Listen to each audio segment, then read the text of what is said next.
बंदी छोड़ सतगुरु रामपाल जी परमेश्वर जी की जय हो।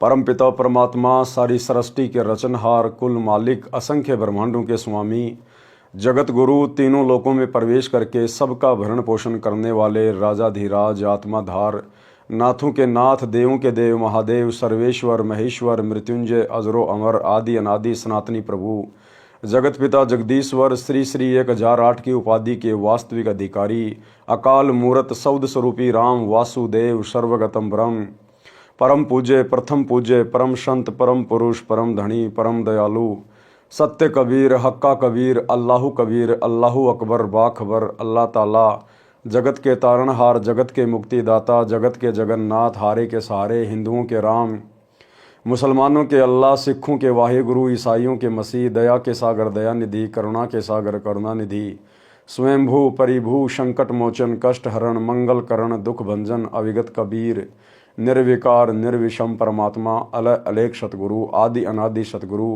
असली मर्यादा पुरुषोत्तम, असली राम, असली कृष्ण, असली घनश्याम, असली मुरारी, राजाओं के राजा, महाराजाओं के महाराजा, शहंशाहों के शहंशाह, सम्राटों के सम्राट, भगवानों के भगवान, अल्लाहों के अल्लाह, प्रभुओं के प्रभु, मसीहाओं के मसीह, सच्चे वाहिगुरु, बाबाओं के बाबा, पीरों के पीर, सेठों के सेठ, जगत सेठ, सावड़सा सेठ, सर्वगुण संपन्न, अनंत कोटि कलाओं के स्वामी, अनंत कोटि ब्रह्मांडों के नायक, योगियों में महायोगी, ध्यानियों में महाध्यानी, सिद्धों में परम सिद्ध, ज्ञानियों में तत्वज्ञानी, ब्रह्म ज्ञानी, महाज्ञानी, परम ज्ञानी, सर्वश्रेष्ठ ज्ञानी, विज्ञानी, युवा कबीर, समरथ कबीर, असमवाद, अमित ओजा, सच्चे रहनुमा, करीम अल्लाह, सुभान अल्लाह, दुनिया के अंतिम पैगंबर, 8 सितंबर 1951 से गांव धनाना, जिला सोनीपत, हरियाणा, भारतवर्ष की पावन भूमि पे प्रकट रियल कल की भगवान, श्री नारायण साकार हरि, श्री बाबा साहिब नूर अनंत परमात्मा, संत श्रोमणी सतगुरु रामपाल जी परमेश्वर जी के चरण कमल में साध संगति से जुड़े हुए देश विदेश से आप और हम सभी सत्सेवक भाई बहनों का अनंत कोटि दंडवत प्रणाम।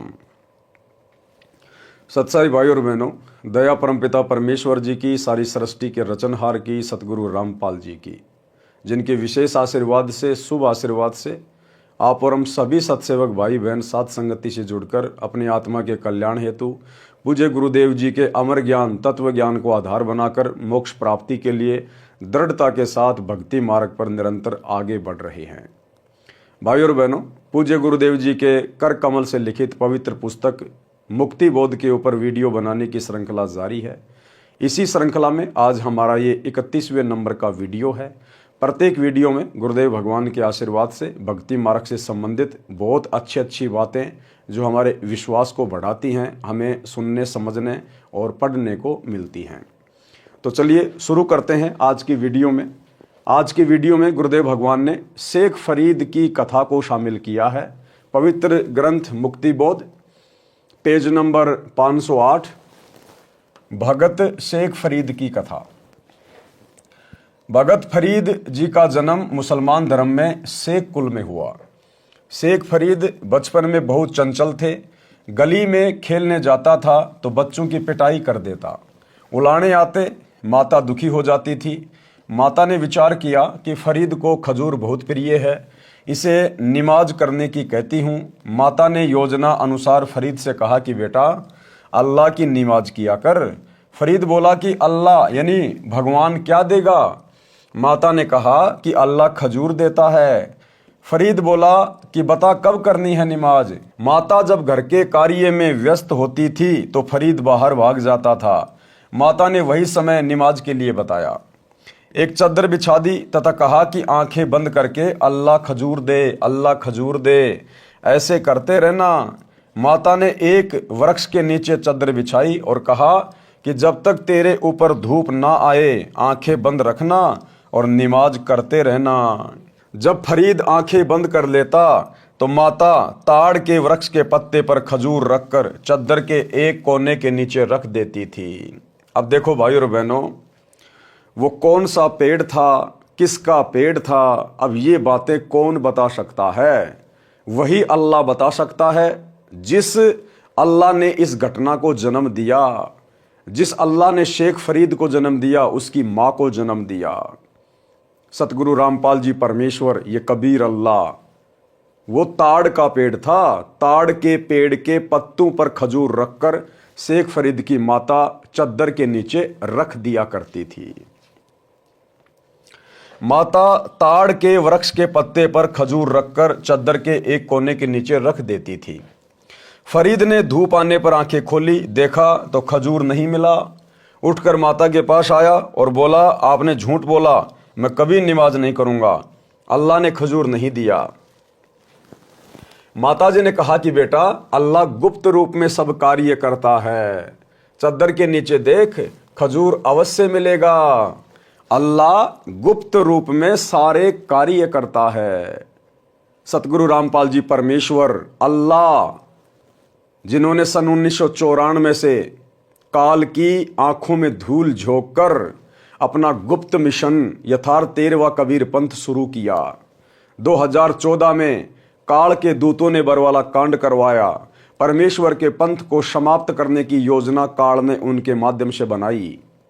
उसके बाद परमात्मा ने गुप्त रूप से अपना मिशन खड़ा किया, उसी प्रकार से चलाया, साध संगति के माध्यम से। यानी अल्लाह गुप्त रूप में अपना कार्य करता है। अल्लाह गुप्त रूप में सब कार्य करता है। चद्दर के नीचे देख, खजूर अवश्य मिलेगा। फरीद ने चद्दर उठाई तो सच में खजूर रखा था। खुशी खुशी खजूर खाया। माता से कहा कि अब कब करनी है नमाज। माता बोली कि मैं बता दिया करूंगी जब नमाज करनी होगी। प्रतिदिन काम के समय चद्दर बिछा देती, फरीद आंखें बंद करके बैठ जाता। माता खजूर रख दिया करती। एक दिन माताजी खजूर रखना भूल गई। फरीद ने धूप आते ही आंखें खोली, खजूर खोजी। चद्दर के नीचे खजूर प्रतिदिन की तरह रखी थी। फरीद खजूर खाता हुआ घूम रहा था। माता विचार करने लगी कि आज मेरे से बड़ी गलती हो गई। फरीद अब कभी नहीं मानेगा, परेशान करेगा। फरीद खजूर खाता खाता माताजी के पास आया। माता ने पूछा कि बेटा, खजूर कहाँ से लाया। बालक फरीद बोला, माँ, अल्लाह तो नमाज के वक्त प्रतिदिन खजूर देता है। माँ बोली कि सच बता। माँ, सच बताता हूँ, देख, इस पत्ते में खजूर अल्लाह रख कर जाता है। माता को भी समझ आई कि यह सामान्य बालक नहीं है। बड़ा होकर फरीद घर त्याग कर एक फक्कड़ फकीर का शिष्य बनकर आश्रम में रहने लगा। भाई और बहनों, इस प्रकार की घटनाएं परमात्मा में विश्वास बढ़ाने के लिए परमेश्वर केवल अपनी विशेष आत्माओं के साथ ही करता है। जैसे त्रेता युग में भगत प्रहलाद 10 वर्ष की आयु, परमात्मा ने उसका विश्वास बढ़ाया। 84 प्रकार की यातनाएं, कष्ट उसके पिता हिरण्यकश्यप ने उसको दी। हर बार परमात्मा ने उसकी मदद की। क्यों भाई, विष्णु की भक्ति तो उस समय बहुत लोग किया करते थे। फिर परमात्मा ने अन्य लोगों की रक्षा क्यों नहीं की? बाकी लोगों को क्यों नहीं बचाया करते थे? द्रौपदी की रक्षा क्यों की परमात्मा ने? उसके चीर को क्यों बढ़ाया? जबकि और भी बहन बेटियों की इज्जत सरेआम लूटी जा रही है। मीरा के जहर को परमात्मा ने अमृत क्यों बनाया? जबकि वर्तमान में जहर से तो बहुत लोग मरते हैं और श्री कृष्ण जी की भक्ति भी करते हैं। इस प्रकार के चमत्कार, अनहोनी घटनाएं करोड़ों में एक आध के साथ होती हैं। उनकी पूर्व जन्म की भक्ति के कारण परमेश्वर उन आत्माओं के माध्यम से अन्य भगत समाज के विश्वास को दृढ़ करता है और उस आत्मा को भी अंदर से पक्का करके रखता है। तो अपनी विशेष आत्माओं के साथ परमात्मा इस प्रकार की अनहोनी घटनाएं करते हैं। माता को समझ आई कि यह सामान्य बालक नहीं है। बड़ा होकर फरीद घर त्याग कर एक फक्कड़ फकीर का शिष्य बनकर आश्रम में रहने लगा। वह फकीर सिद्धि प्राप्त था, हुक्का पीता था। आश्रम में 7 शिष्य थे।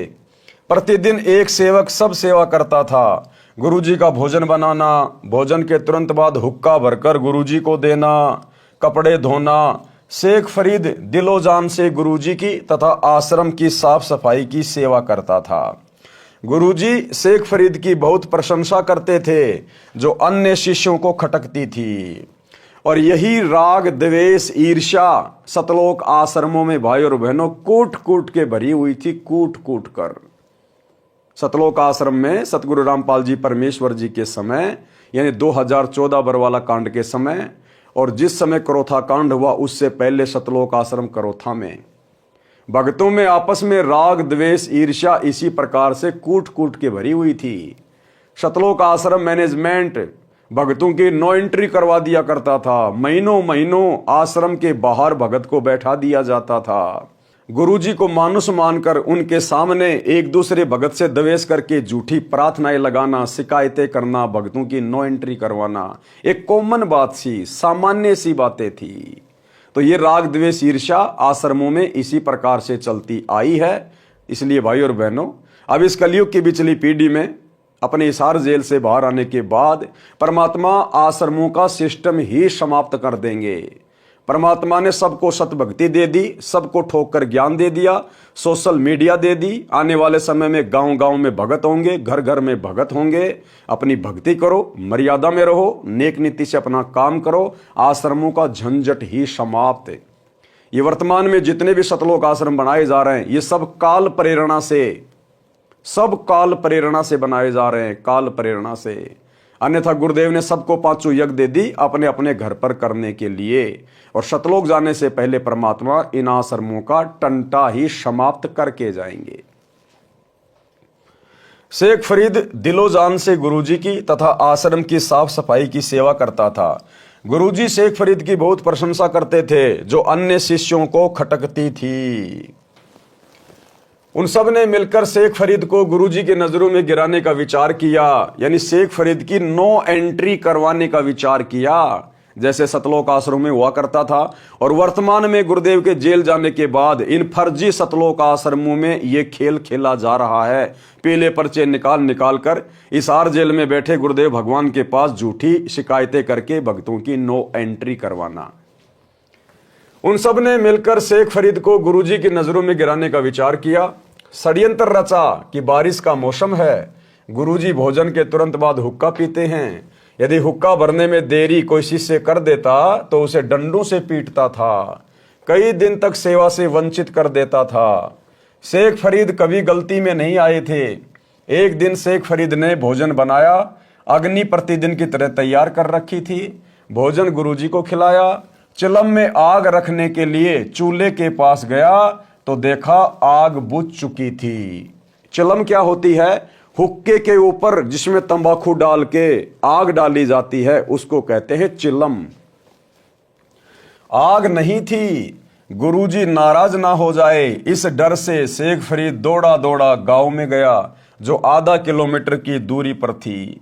एक माई चूल्हे में अग्नि सुलगाकर रोटी बना रही थी, यानी एक माई थी वो गीली सूखी लकड़ियों को आग लगाने का प्रयास कर रही थी अपना खाना बनाने के लिए।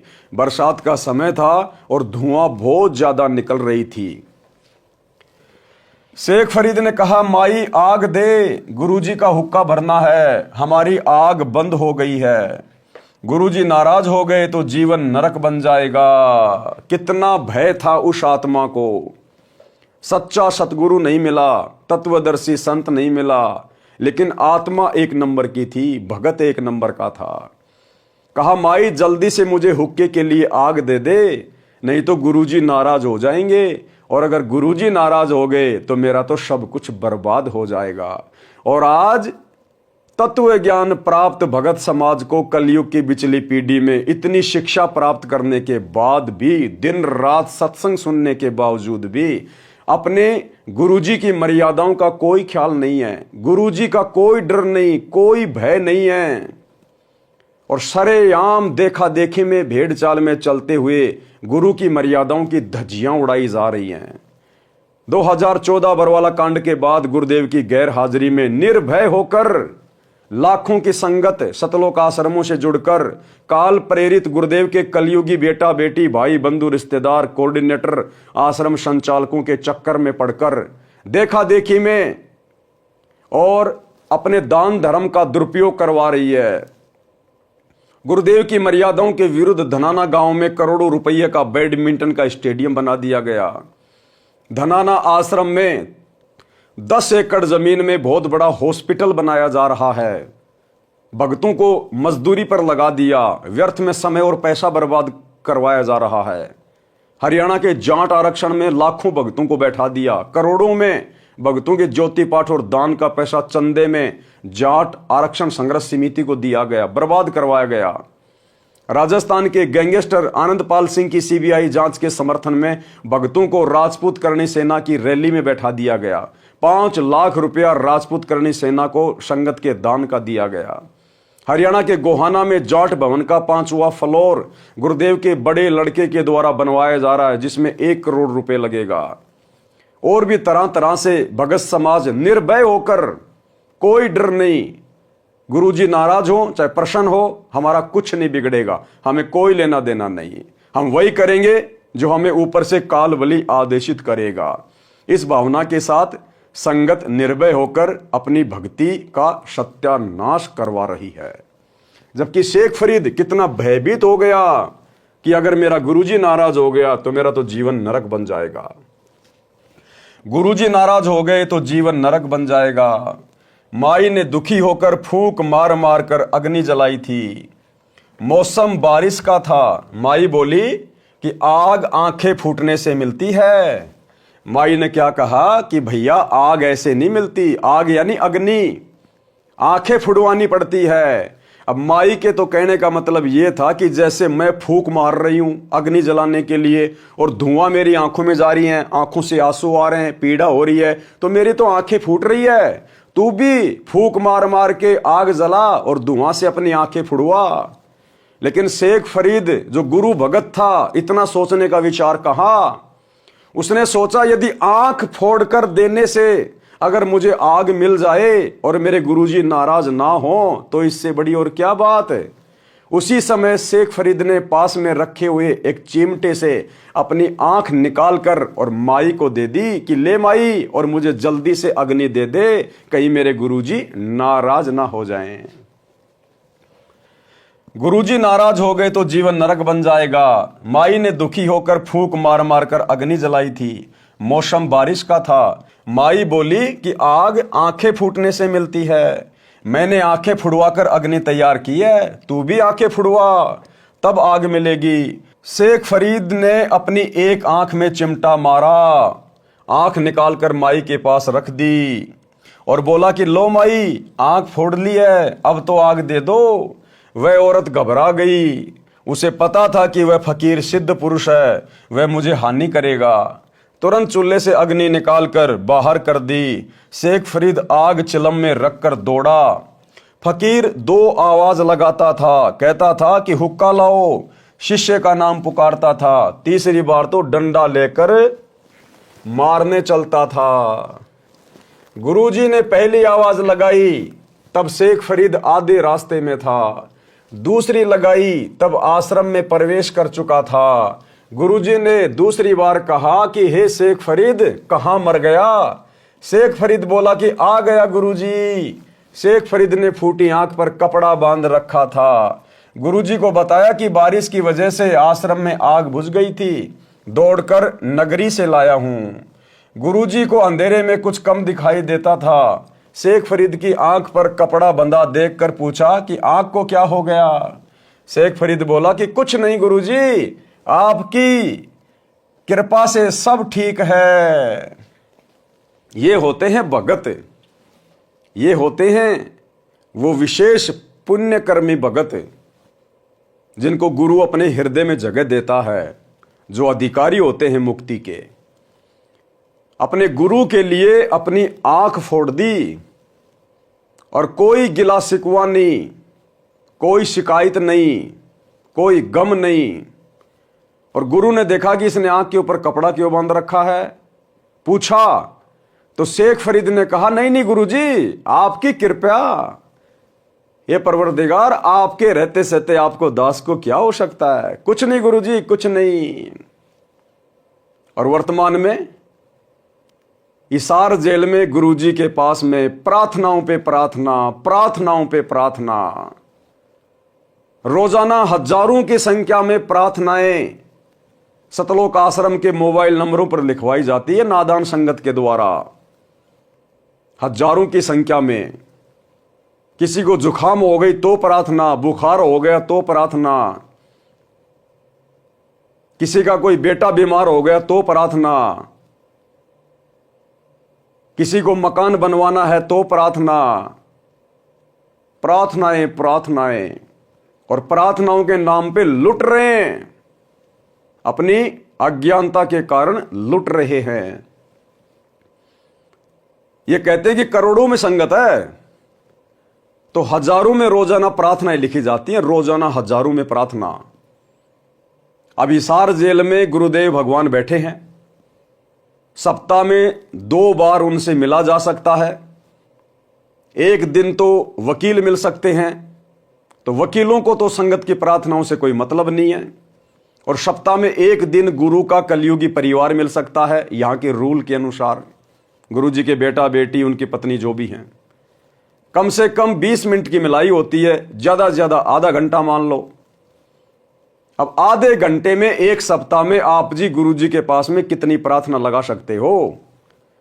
जबकि वैसे देखा जाए तो आधे घंटे में तो गुरु जी के परिवार का रोना धोना, झूठी शिकायतें एक दूसरे की वही पूरी नहीं होती। फिर भी मान लीजिए ये लोग संगत के भी कुछ प्रार्थना लगाते हैं, तो आधे घंटे में आप जी 15 मिनट तो ले लो, गुरु जी का परिवार अपनी बातें करता है, 15 मिनट मान लीजिए संगत की प्रार्थना लगा रहा है। अब 15 मिनट में कितनी प्रार्थना लगा देगा? 1 मिनट बताने में लगेगा, तो कम से कम गुरु जी को 1 मिनट जवाब देने में भी लगेगा। तो 10 प्रार्थनाओं से ज्यादा 15 मिनट में संगत की प्रार्थना नहीं हो सकती। तो एक सप्ताह में संगत की कितनी प्रार्थना पहुंची गुरुदेव के पास? 10।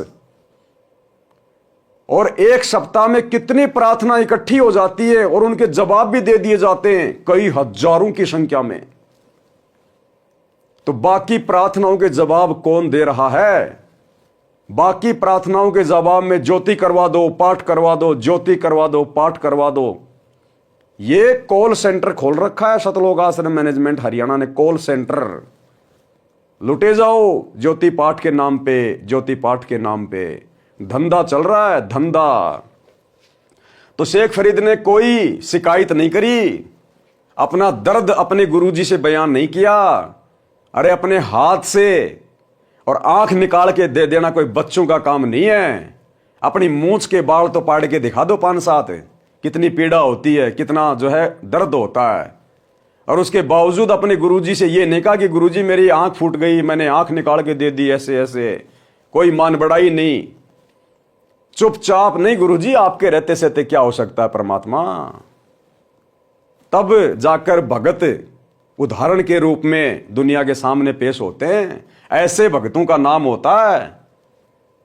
सारी सृष्टि का अल्लाह, ये कबीर भगवान सतगुरु रामपाल जी उस आत्मा का जिक्र अपनी कथाओं में कर रहा है।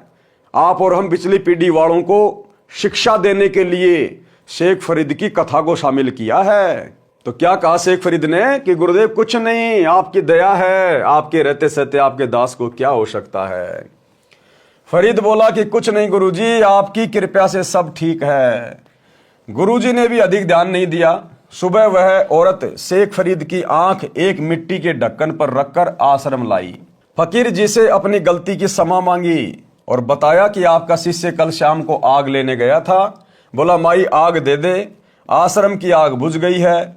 गुरुजी भोजन खाते ही हुक्का पीते हैं, हुक्का भरने में देरी हो जाने पर नाराज हो जाते हैं, कई दिन सेवा नहीं देते। यदि गुरुजी नाराज हो गए तो मेरा जीवन नरक बन जाएगा। महिला बोली कि मैंने बड़ी मुश्किल से आग तैयार की थी, मेरी आंख धुएं से लाल हो गई थी, फूंक मार मार कर परेशान थी। मैंने भगत से कह दिया कि आंखें फुड़वा कर आग बनती है, आंखें फुड़वा तब आग मिलेगी। इसने सच में चिमटे से आंख निकाल कर रख दी। बोला कि यदि गुरुजी नाराज हो गए तो आंखें किस काम की। अगर गुरुजी नाराज हो गए तो ये आंखें किस काम की।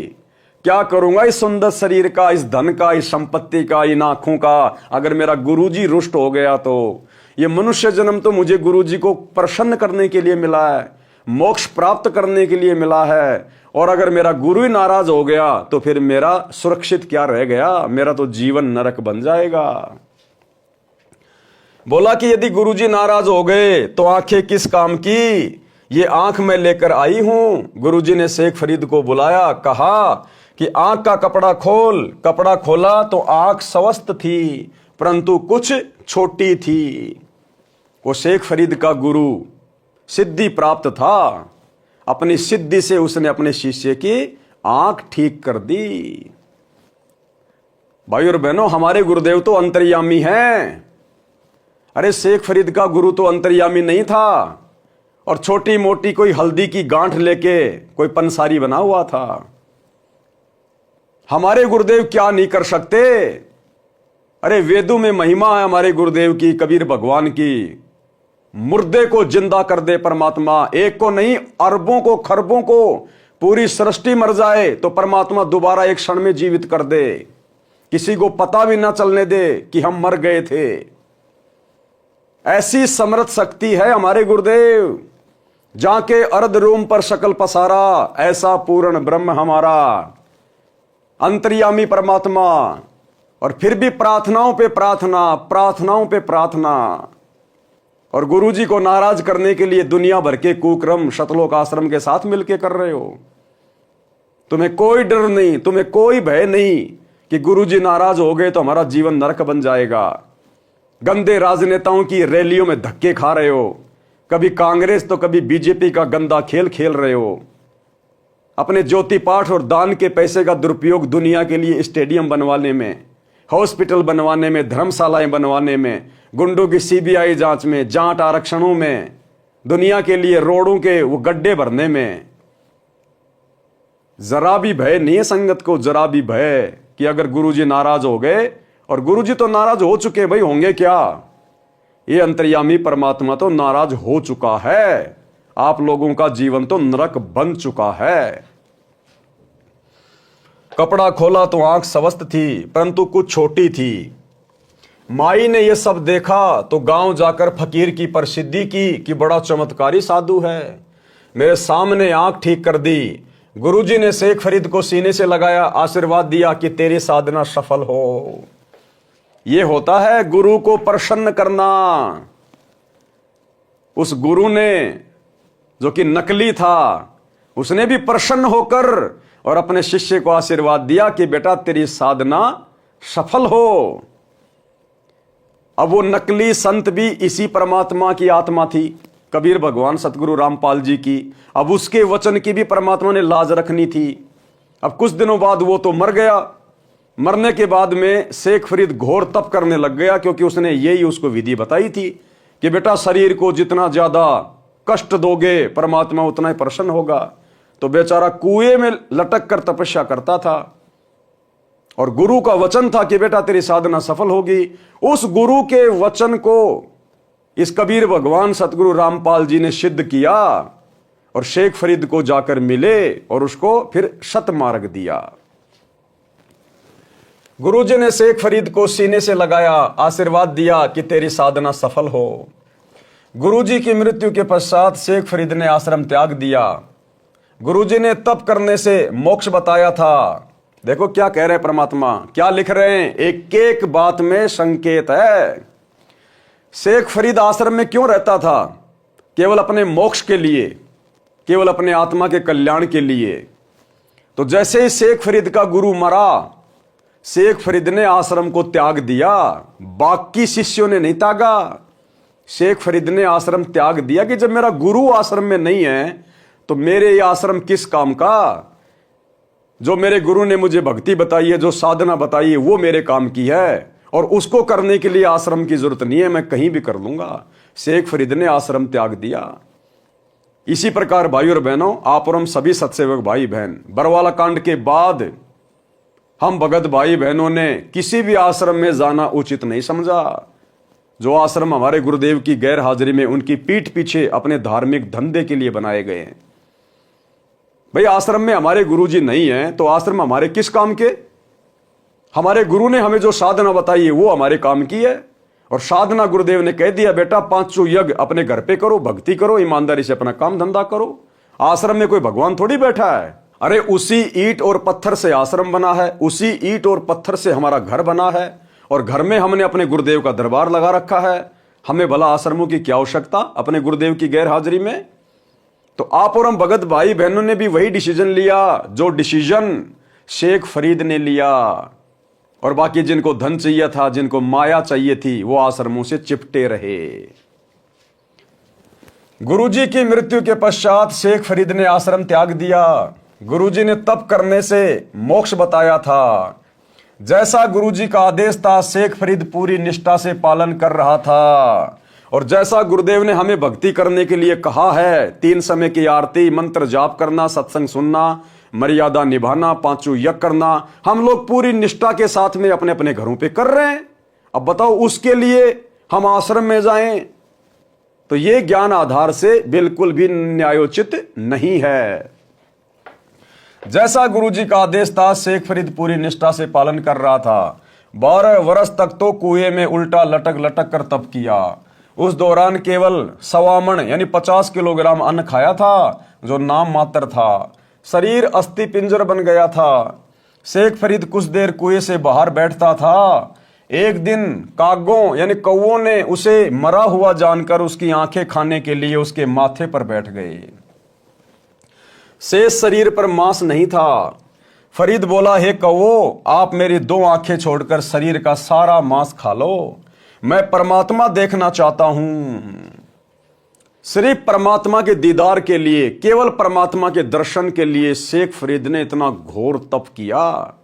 और आज आप और हम भगत भाई बहनों को तो बिना किसी परिश्रम के, बिना किसी कठिन तप के परमेश्वर ने अपने ओरिजिनल स्वरूप के दर्शन दे दिए। ओरिजिनल रूप के दर्शन, ये सतलोकी रूप है कबीर परमात्मा का, सतलोकी रूप। तो आप और हम कितनी बड़ी सौभाग्यशाली आत्मा हैं शेख फरीद जैसे भक्तों की तुलना में। आप मेरी 2 आंखें छोड़कर शरीर का सारा मांस खा लो, मैं परमात्मा देखना चाहता हूं, इसलिए मेरी आंखें छोड़ दो। जब फरीद बोला तो कौवे उड़ गए। शेख फरीद रस्से से पैर बांधकर प्रतिदिन की तरह कुएं में लटक गया। परमात्मा कबीर जी एक जिंदा बाबा के वेश में कुएं पर आए तथा रस्सा पकड़कर फरीद को कुएं से निकालने लगे। शेख फरीद बोला, भाई आप मुझे ना छेड़ो, तू अपना काम कर, मैं अपना काम कर रहा हूं। परमात्मा बोले कि आप क्या कर रहे हो? फरीद बोला कि मैं परमात्मा का दर्शन करने के लिए घोर तप कर रहा हूं। परमात्मा ने कहा कि मैं ही परमात्मा अल्लाहु अकबर हूं। फरीद बोला, भाई मजाक मत कर, परमात्मा तो निराकार है। बोला, भैया क्यों कुएं में लटक रहा है? बोला, मैं परमात्मा का दीदार यानी अल्लाह का दर्शन करना चाहता हूं। तो परमात्मा ने कहा कि भाई मैं ही अल्लाह हूं। तो शेख फरीद बोला, क्यों मजाक कर रहा भाई, क्यों मजाक कर रहा है, अल्लाह तो निराकार है। तो ठीक इसी प्रकार भाई और बहनों, जिस प्रकार शेख फरीद को सामने भगवान खड़ा होके कह रहा कि मैं भगवान हूं और विश्वास नहीं हो रहा, तो सन 1994 में इस भक्ति मार्ग की शुरुआत में अगर ये अल्लाह सतगुरु रामपाल जी भगवान यदि ये कहने लग जाते कि मैं परमात्मा हूं, मैं अल्लाह हूं, मैं कबीर हूं, तो कौन यकीन करता। इसलिए गुरुदेव भगवान ने स्वयं कबीर परमात्मा होते हुए भी अपने आप को कबीर जी का दास बताया, उनका भेजा हुआ, उनका गुलाम बताया। परमात्मा बोले कि आप क्या कर रहे हो? फरीद बोला कि मैं परमात्मा का दर्शन करने के लिए घोर तप कर रहा हूं। परमात्मा ने कहा कि मैं ही परमात्मा अल्लाहु अकबर हूं। फरीद बोला, भाई मजाक मत कर, परमात्मा बेचगुन निराकार है, वह मानस रूप में नहीं आता। परमात्मा ने कहा कि आप कहते हो कि परमात्मा निराकार है, दूसरी ओर कह रहे हो कि परमात्मा के दर्शन के लिए घोर तप कर रहा हूं। कहते हैं घाम और ज्ञान का चमका साई होता है। घाम का मतलब होता है धूप। धूप जैसे किसी आदमी को धूप लगनी हो, गर्मी के समय उसको हैजा होना हो, तो जरा सी धूप लगना ही काफी है, हल्की सी धूप में ही उसको हैजा हो जाएगा। इसी प्रकार जिसको अध्यात्म की बातें समझ में आनी होती है उसके लिए तो एक पॉइंट ही काफी होता है। इसलिए परमात्मा कहते हैं ज्ञान और घाम का चमका ही होता है, जिसको समझ में आना होगा एक झटके में आ जाता है, नहीं तो फिर नहीं होगा। एक समय की बात, और सत्संग जो है एक दिन का बतेरा हो लागना होता है। जैसे आम भाषा में कहा करो ना भाई, गामकार ज्ञान का तो चमकाए साओ से, थोड़े में लाग जाया करो, अल्लाह तो भाई फिर नहीं लगता, चाहे सारी उम्र फिर तो चिकने गड़े हो जाएंगे। कहते हैं घाम और ज्ञान का तो चमका सा ही होता है। शेख फरीद ने चरण पकड़ लिए, तत्व ज्ञान समझा, कबीर परमात्मा के द्वारा बताई गई साधना करके कल्याण करवाया। लेकिन भाई और बहनों, शेख फरीद के मन में फिर भी ये था, कबीर परमात्मा की शरण में आने के बाद भी, कि मेरे गुरु जैसा गुरु कोई नहीं हो सकता, जिसने मेरी फूटी हुई आंख को शवस्त कर दिया। तो परमात्मा तो जानी जान है, अंतर्यामी है।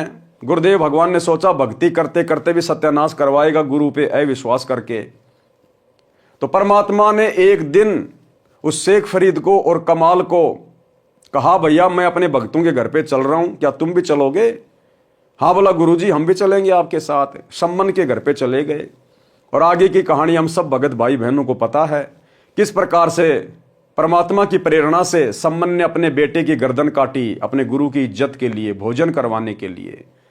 और जब इस घटना के बारे में, क्योंकि वो तो आंखों के सामने थी ना, जब शेख फरीद ने देखा अपनी आंखों के सामने, तो शर्म के मारे गर्दन नीची हो गई कि मेरे गुरु ने, मेरे पहले वाले गुरु ने तो खाली मेरी फूटी हुई आंख को ही स्वस्थ किया था, और इसने तो मुर्दे को जिंदा कर दिया जिसकी गर्दन काट के अलग रखी हुई थी। उसके बाद उसकी उस भ्रमणा का निवारण हुआ कि वास्तव में कबीर परमात्मा कौन है। तो हम भगत भाई बहनों ने अपने गुरु के ऊपर किसी भी बात को लेकर कोई शंका जाहिर नहीं करनी है। इतने प्रमाण दे दिए गुरुदेव ने, और चमत्कार तो ऐसे ऐसे कर दिए, वैज्ञानिक भी हैरान हो जाएंगे जिस दिन ये बातें उनके सामने आएंगी।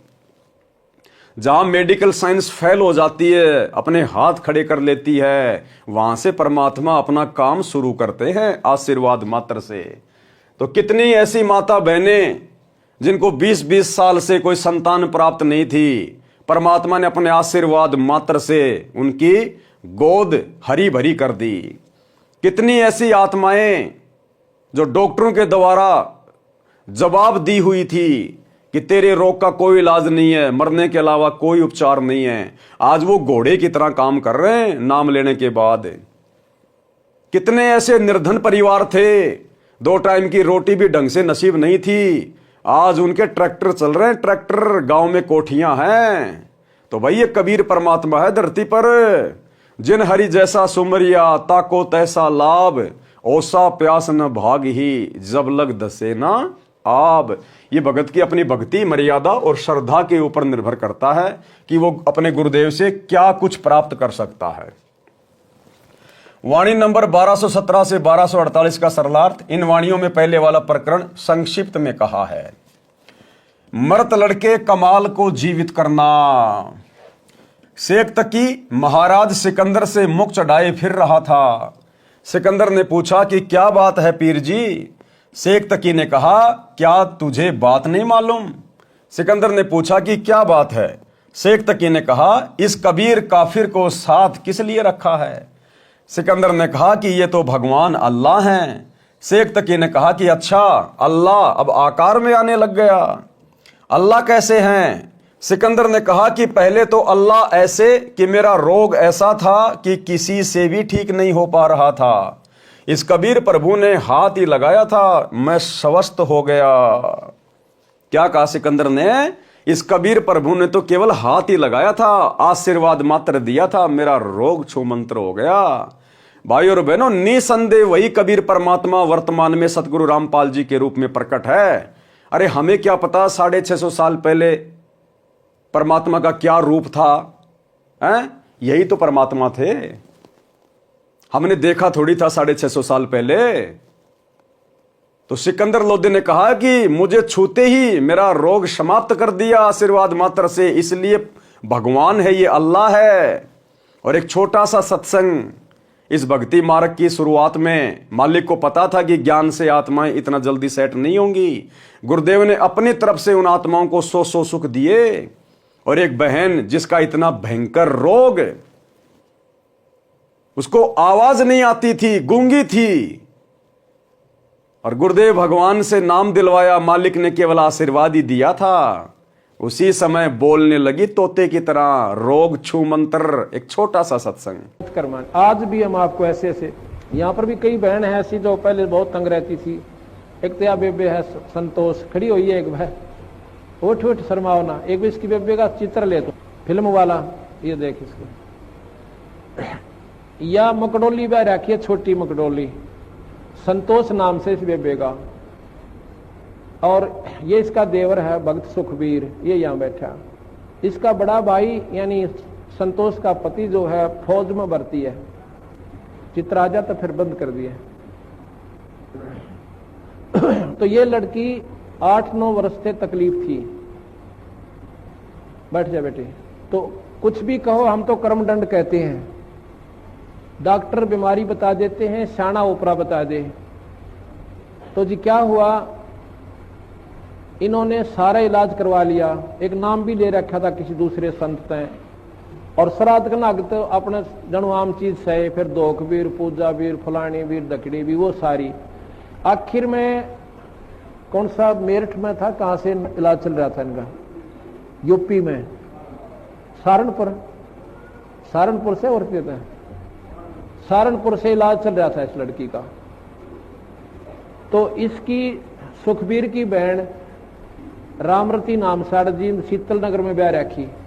और वह रामरती एक दिन इस बहन श्यावत्री है शीतल नगर में, या हमारी बहन सेविका, इसके पास आ गई। कोई वो लेखा जोखा करते हैं, अंडा कर सरकारी उनकी ड्यूटी लग जाती है। तो इसने उसको समझा दिया, बेबे बैठ जा, चाह पानी पियो पहलाता है। फिर कबीर साहब के बारे में इस श्यावत्री ने, एक तो वह कमला यहीं आ रही हो मेरे ख्याल में, एक राम हुआ बैठी है।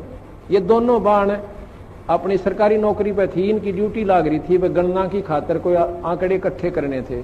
यह श्यावत्री के पास पहुंच गई। इसने पहला दिन तक चाह पानी पियाई, बेबे तुम बैठ जाओ, फिर पाछे लिखा लिखाई करियो। फिर ये चित्र देखे कबीर साहब के, ये पूछने लगी। इसने सारी महिमा बताई, बंदी छोड़ गई। रामरती ने अरे नाम ले लिया कमला ने। रामरती ने फिर अपने भाई जगवीर को बता, जगवीर नाम से कि भाई तो कितना ले जा, मेरी भाभी ने एक बार महाराज यहाँ करा ले। जगवीर ने बोला, बेबे इब इलाज करवा रखा वहां से और वहीं दिखाऊंगा। इन्हें बोली रे इलाज करवा रखा, कि दुख पा रही है, 19-21 का इसका आराम नहीं, तो एक बार ले आ। तो हम गए हुए थे उस समय चंडीगढ़ एक पार्ट, यहाँ Gulab Singh DC deputy commissioner जो होते थे ना, डिप्टी कमिश्नर गुलाब सिंह, वो डायरेक्टर थे वहां पर लोकल बॉडीज के चंडीगढ़। वो हमारे सेवक हैं, उन्होंने नाम ले रखा है, बड़ी पुण्य आत्मा है। अगर उसका उदाहरण आप देख लो, नहीं सा देवता इंसान हमने नहीं देखा, इतनी नम्र आत्मा, कोई उसमें छल कपट नहीं। तो वहां हम पाठ करने गए जी। हमने आना था 12 तारीख को, हम आए 13 तारीख को, लेट हो गए थोड़े। तो इन्होंने पता था कि 12 महाराज जी ने आना है कुटिया में, तो ये 11 शाम में पहुंच गए। और यह बेहोश पड़ी उड़े या संतोष। हम 12 ना या 12 नहीं भी हुए, जगवीर भी हुई रहे इसके साथ, वो फौज में है। वहां पर हाल बने था हमारा एक सत्संग का। हम 13 न पहुंचे इस समय, अगस्त का महीना। तो न्यू बोले जी एक बेबे आ रही है, बहुत घनी बीमार से। बाबा बीमार का के मतलब, हमारे दौरान को डॉक्टर ना वैद नहीं, ये भी ये बीमार है, बीमार आने लागे को अच्छे ढंग का नाम लेने आता नहीं। अपने मन में संकल्प कर रहा मैं। इतने में इसको कुटिया में ठा के वो जगबीर एक दिन और पकड़ के मेरे पास ले आया। और मैं बाहर बैठा था, ऐसे छां आई हुई थी शाम के समय हाल के अंदर। इनको जब पकड़ के वो ले आए, आप विचार कीजिए, सतकर मानिए, जो ही मेरे पास लाके या संतोष बिठाई और जगबीर को पूछना ये बात इसके पति से, न्यू अर्जू सिर जोड़ रखा, इसकी हालत न्यू नाड़ टेढ़ी हो रही छोरी की। खाट के पास बिठाई, जैसे हम स्वाभाविक वैसे हाथ रखते हैं, बेबे ठीक हो जाएगी बेटी, माड़ा मन ना करे, सब करेंगे, बंदी छोड़। मैंने ऐसे हाथ ऊपर से हटाया भी नहीं था, इतना में यह लड़की न्यू बैठ गई कि जानू इसका कुछ भी कोई ना।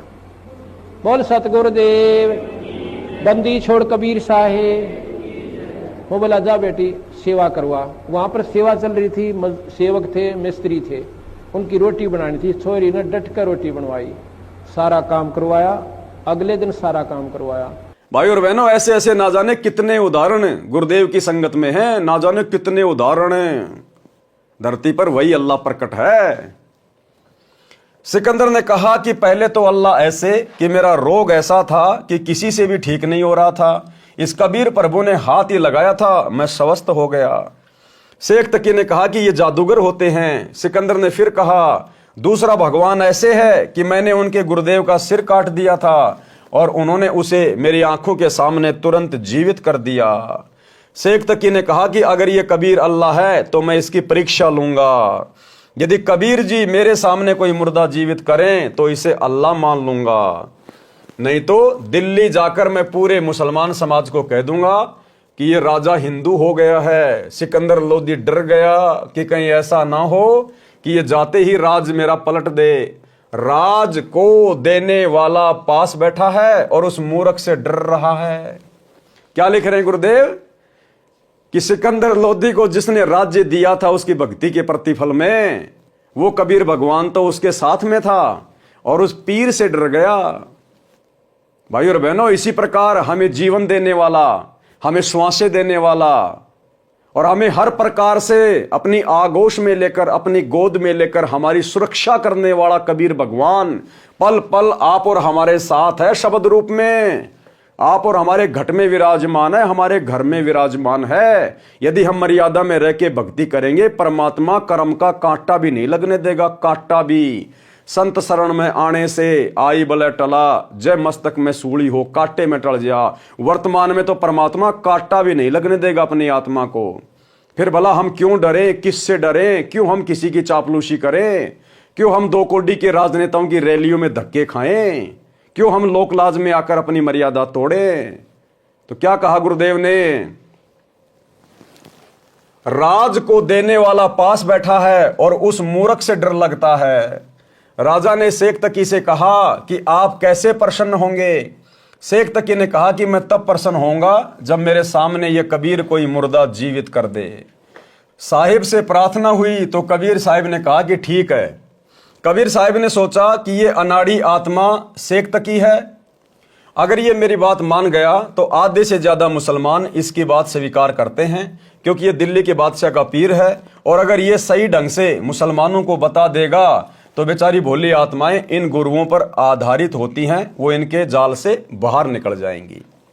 इसलिए कहा कि ठीक है, शेख तकी ढूंढ ले कोई मुर्दा। सुबह एक 10-12 वर्ष की आयु के लड़के का शव पानी में तैरता हुआ आ रहा था। शेख तकी ने कहा कि वह आ रहा है मुर्दा, इसे जिंदा कर दो। कबीर साहब ने कहा पहले आप प्रयत्न करो, कहीं फिर पीछे नंबर बनाओ। उपस्थित मंत्रियों तथा सैनिकों ने कहा कि पीर जी आप कोशिश करके देख लो। शेख तकी जंतर मंतर करता रहा, इतने में वह मुर्दा 3 फरलांग आगे चला गया। 3 फरलांग यानी 400-500 मीटर आगे चला गया।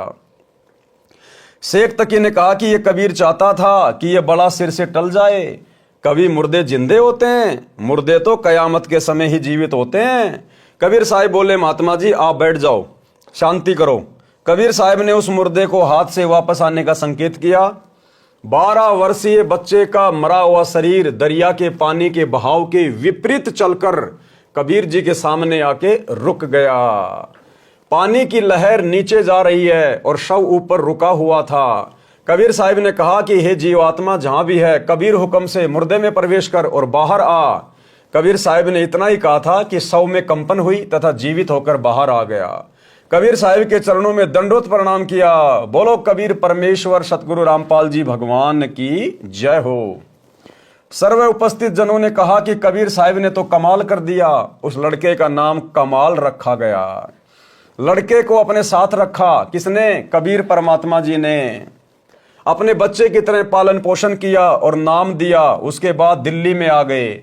सभी को पता चला कि ये लड़का जो इनके साथ है ये परमेश्वर कबीर साहिब ने जीवित किया है। दूर तक बात फैल गई। शेख तकी की तो मासी मर गई। सोचा ये कबीर अच्छा दुश्मन हुआ, इसकी तो और ज्यादा महिमा हो गई। शेख तकी की ईर्ष्या बढ़ती ही चली गई। उसकी 13 वर्षीय लड़की को मृत्यु पश्चात कब्र में जमीन में दबा रखा था। शेख तकी ने कहा, यदि कबीर मेरी लड़की को जो कब्र में दफना रखी है अगर उसको जीवित करेगा तो मैं इसे अल्लाह मानूंगा। शेख तकी की मरी हुई लड़की कमाली को जीवित करना। शेख तकी ने देखा कि यह कबीर तो किसी प्रकार भी काबू में नहीं आ रहा। तब शेख तकी ने जनता से कहा कि यह कबीर तो जादूगर है। ऐसे ही जंतर मंत्र दिखाकर इसने बादशाह सिकंदर की बुद्धि भ्रष्ट कर रखी है। सारे मुसलमानों से कहा कि तुम मेरा साथ दो वरना बात बिगड़ जाएगी। भोले मुसलमानों ने कहा, पीर जी हम तेरे साथ हैं, जैसा तू कहेगा ऐसा ही करेंगे। शेख तकी ने कहा, इस कबीर को तब प्रभु मानेंगे जब मेरी लड़की को जीवित कर देगा जो कब्र में दबी हुई है। पूज्य कबीर साहिब से प्रार्थना हुई। कबीर साहिब ने सोचा ये नादान आत्मा ऐसे ही मान जाए, क्योंकि ये सभी जीव आत्माएं कबीर साहिब के बच्चे हैं। ये तो काल ने धर्म का हमारे ऊपर कवर चढ़ा रखा है, एक दूसरे के दुश्मन बना रखे हैं। शेख तकी की लड़की का शव कब्र में रखा था। शेख तकी ने कहा कि यदि मेरी लड़की को जीवित कर दे तो हम इस कबीर को अल्लाह स्वीकार कर लेंगे और सभी जगह ढिंढोरा पिटवा दूंगा कि ये कबीर जी भगवान है। कबीर साहिब ने कहा कि ठीक है। वह दिन निश्चित हुआ। कबीर साहिब ने कहा कि सभी जगह सूचना दे दो, कहीं फिर किसी को शंका ना रह जाए। हजारों की संख्या में वहां पर भगत आत्मा दर्शनार्थ एकत्रित हुई। कबीर साहिब ने कब्र खुदवाई, उसमें एक 12-13 वर्ष की लड़की का शव रखा हुआ था।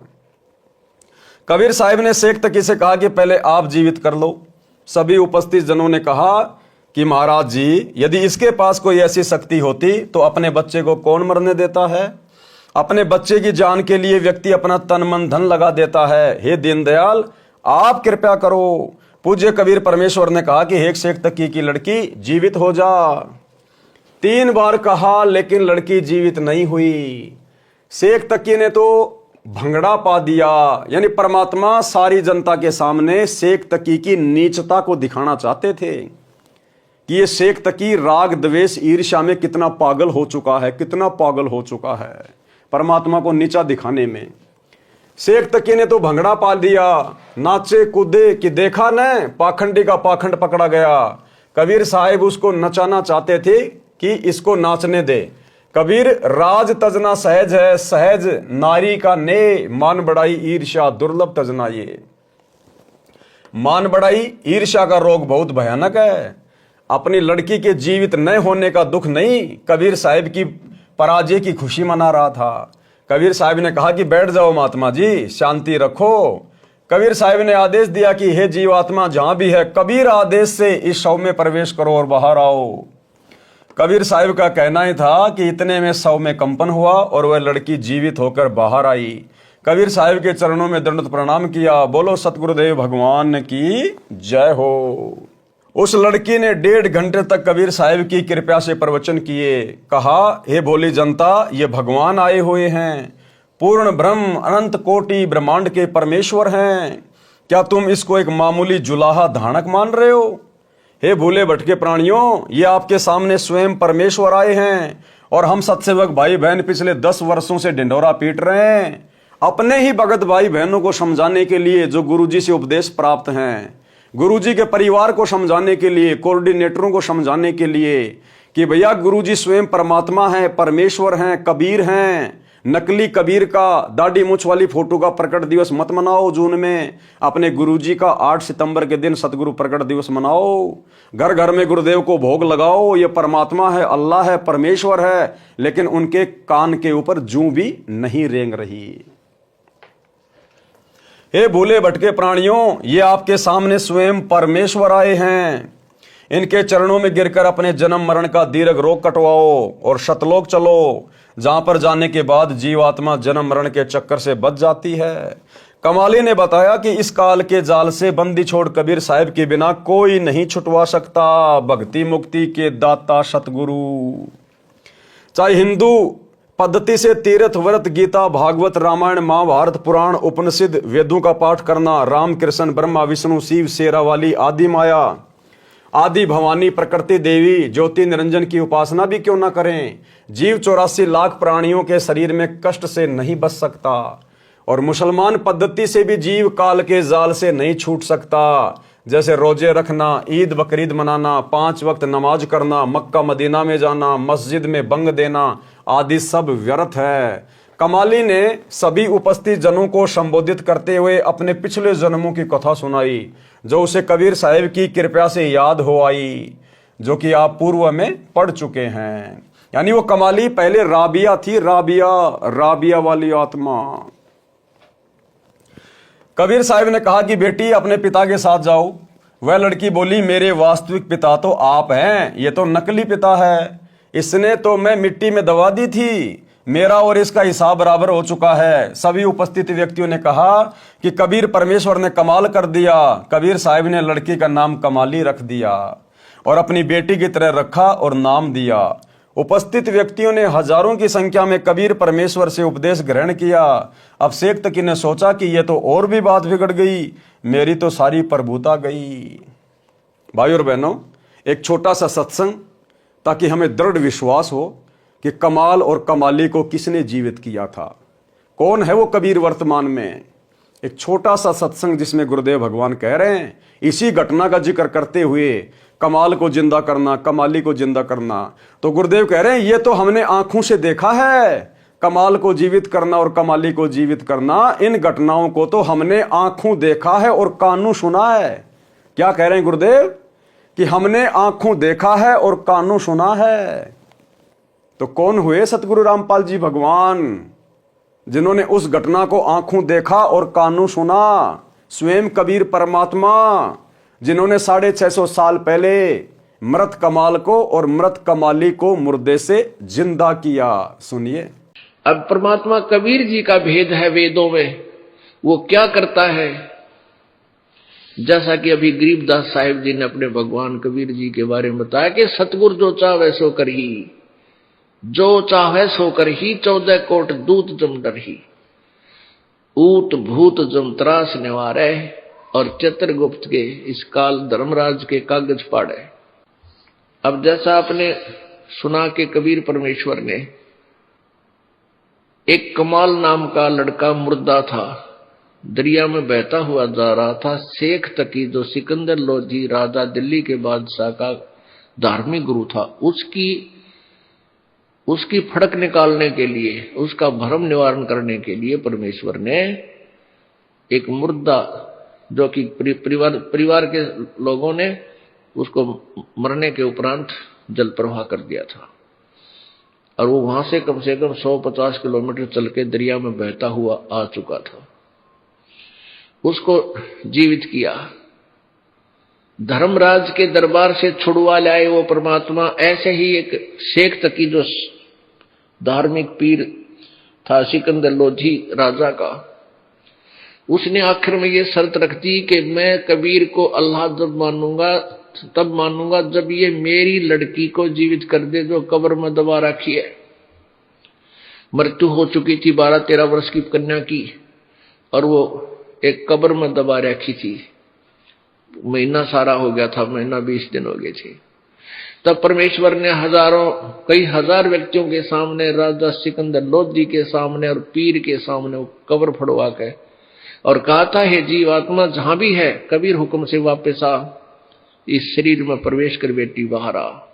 तुरंत ही वो लड़की जीवित होकर के परमात्मा के चरणों में दंडवत प्रणाम किया। बोलो सतगुरुदेव।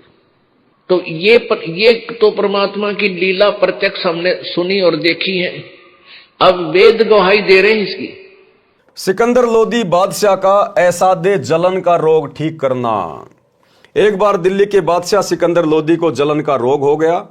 जलन का रोग ऐसा होता है जैसे किसी का आग में हाथ जल जाए, उसमें पीड़ा बहुत होती है। जलन के रोग में कहीं से शरीर जला दिखाई नहीं देता, परंतु पीड़ा अधिक होती है। उसको जलन का रोग कहते हैं। जब प्राणी के पाप बढ़ जाते हैं तो दवा भी व्यर्थ हो जाती है। दिल्ली के बादशाह सिकंदर लोधी के साथ भी वही हुआ। सभी प्रकार की औषधि सेवन की, बड़े बड़े वैद्य बुला लिए और मुंह बोला इनाम रख दिया कि मुझे ठीक कर दो, जो मांगोगे वही दूंगा। दुख में व्यक्ति पता नहीं क्या संकल्प कर लेता है।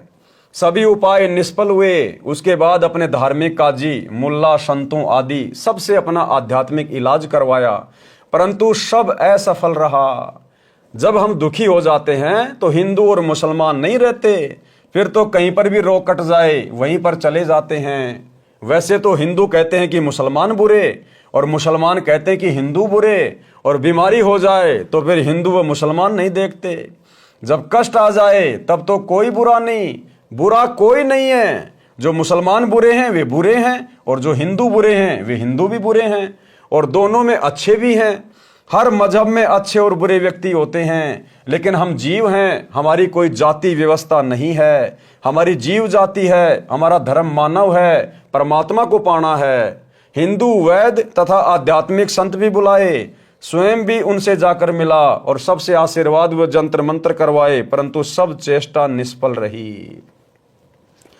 किसी ने बताया कि काशी शहर में एक कबीर नाम का महापुरुष है, यदि वह कृपया कर दे तो आपका दुख निवारण अवश्य हो जाएगा।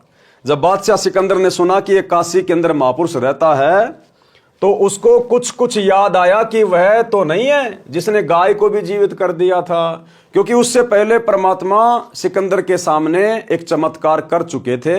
परमात्मा कटी हुई गाय को अपनी वचन शक्ति से जीवित करके दूध की बाल्टी ठोक चुके थे। तो सिकंदर को थोड़ा थोड़ा परमात्मा की प्रेरणा से याद आया कि यह कबीर वही तो नहीं है जिसने मरी हुई गाय को जीवित कर दिया था। कुछ कुछ याद आया कि वह तो नहीं है जिसने गाय को भी जीवित कर दिया था। हजारों अंगरक्षकों सहित दिल्ली से काशी के लिए चल पड़ा। वीर सिंह बघेला, काशी नरेश भी कबीर साहिब की महिमा और ज्ञान सुनकर कबीर साहिब के शिष्य हो चुके थे और पूर्ण रूप से अपने गुरुदेव में आस्था रखते थे। उनको कबीर साहिब की महिमा का ज्ञान था, क्योंकि कबीर परमेश्वर वहां पर बहुत लीलाएं कर चुके थे। जब सिकंदर लोदी बनारस गया तथा वीर सिंह से कहा कि वीर सिंह मैं बहुत दुखी हो गया हूं, अब तो आत्महत्या ही शेष रह गई है। यहां पर कोई कबीर नाम का संत है, आप तो जानते होंगे कि वह कैसा है। इतनी बात सिकंदर बादशाह के मुख से सुनी थी। काशी नरेश वीर सिंह की आंखों में पानी भर आया और कहा कि अब आप ठीक स्थान पर आ गए, अब आपके दुख का अंत हो जाएगा। बादशाह सिकंदर ने पूछा कि ऐसी क्या बात है। वीर सिंह ने कहा कि वह कबीर जी स्वयं भगवान आए हुए हैं, परमेश्वर स्वरूप हैं। यदि उनकी दया दृष्टि हो गई तो आपका रोग ठीक हो जाएगा। राजा सिकंदर ने कहा कि जल्दी बुला दो। काशी नरेश वीर देव सिंह बघेल ने विनम्रता से प्रार्थना की कि आपकी आज्ञा सिरोधार्य है, आदेश भिजवा देता हूं, लेकिन ऐसा सुना है कि संतों को बुलाया नहीं करते। यदि वे आ भी गए और रजा नहीं बख्शी तो भी आने का कोई लाभ नहीं, बाकी आपकी इच्छा। सिकंदर ने कहा कि ठीक है, मैं स्वयं ही चलता हूं, इतनी दूर आ गया हूं, वहां पर भी अवश्य चलूंगा। अब देखो भाई और बहनों, ऊपर परमात्मा ने क्या लिखा कि काशी नरेश वीर सिंह बघेल कबीर परमात्मा पर उनसे उपदेश लेकर पूरी तरह से समर्पित हो गया था। अब समर्पित कोई कैसे हो सकता है?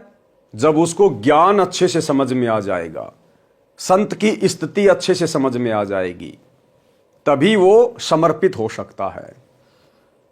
और नीचे गुरुदेव क्या लिख रहे हैं? जब सिकंदर लोदी ने वीर सिंह से कहा कि जल्दी बुला, तो वीर सिंह ने क्या कहा कि महाराज जो आपकी आज्ञा, लेकिन मैंने सुना है यदि संत को बाई ऑर्डर बुला लिया जाए और यदि वो अपनी रजा ना बख्शे तो बुलाने का भी कोई फायदा नहीं। बाकी महाराज आपकी आज्ञा, मैं तो बुलवा दूंगा, आदेश भिजवा देता हूं। भाई और बहनों, ये गलती वर्तमान में आप और हमने नहीं करनी है। चाहे आपकी नौकरी छूटे, चाहे आपका राज्य छूटे, अगर इस प्रकार की कभी कोई परिस्थिति पैदा हो जाए तो आपने किसी व्यक्ति के कहने से अपने गुरुदेव के पास ये आदेश लेकर नहीं जाना है कि गुरुदेव वो फला फला व्यक्ति आपको बुला रहा है।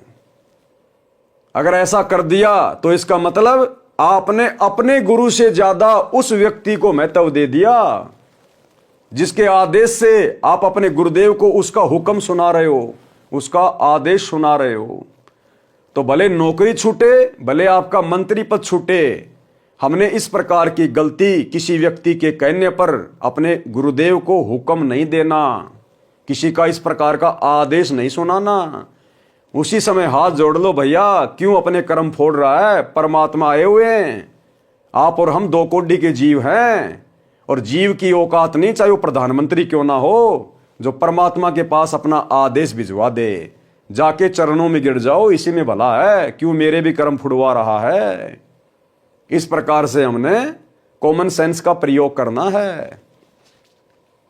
राजा सिकंदर ने कहा कि जल्दी बुला दो। काशी नरेश वीर देव सिंह बघेल ने विनम्रता से प्रार्थना की कि आपकी आज्ञा सिरोधार्य, आदेश भिजवा देता हूं। अरे क्यों भिजवा दे भाई आदेश, अगर पूर्ण ज्ञान है और यदि परमात्मा की स्थिति समझ में आ गई तो क्यों भिजवा देंगे आदेश अपने भगवान के पास। लेकिन ऐसा सुना है कि संतों को बुलाया नहीं करते, यदि वे आ भी गए और रजा नहीं बख्शी तो भी आने का कोई लाभ नहीं, बाकी आपकी इच्छा। सिकंदर ने कहा कि ठीक है, मैं स्वयं ही चलता हूं, इतनी दूर आ गया हूं, वहां पर भी अवश्य चलूंगा। शाम का समय हो गया था। वीर सिंह को पता था कि इस समय साहेब कबीर जी अपने औपचारिक गुरुदेव यानी मुंह बोले गुरु स्वामी रामानंद जी के आश्रम में ही होते हैं। यह समय परमेश्वर कबीर जी का वहां मिलने का है।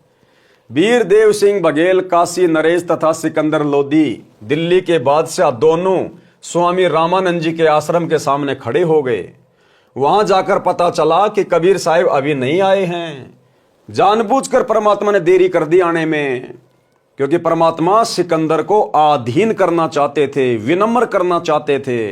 अगर जरा भी अकड़, जरा भी अहंकार जीव में होगा, परमात्मा दया नहीं बख्शता।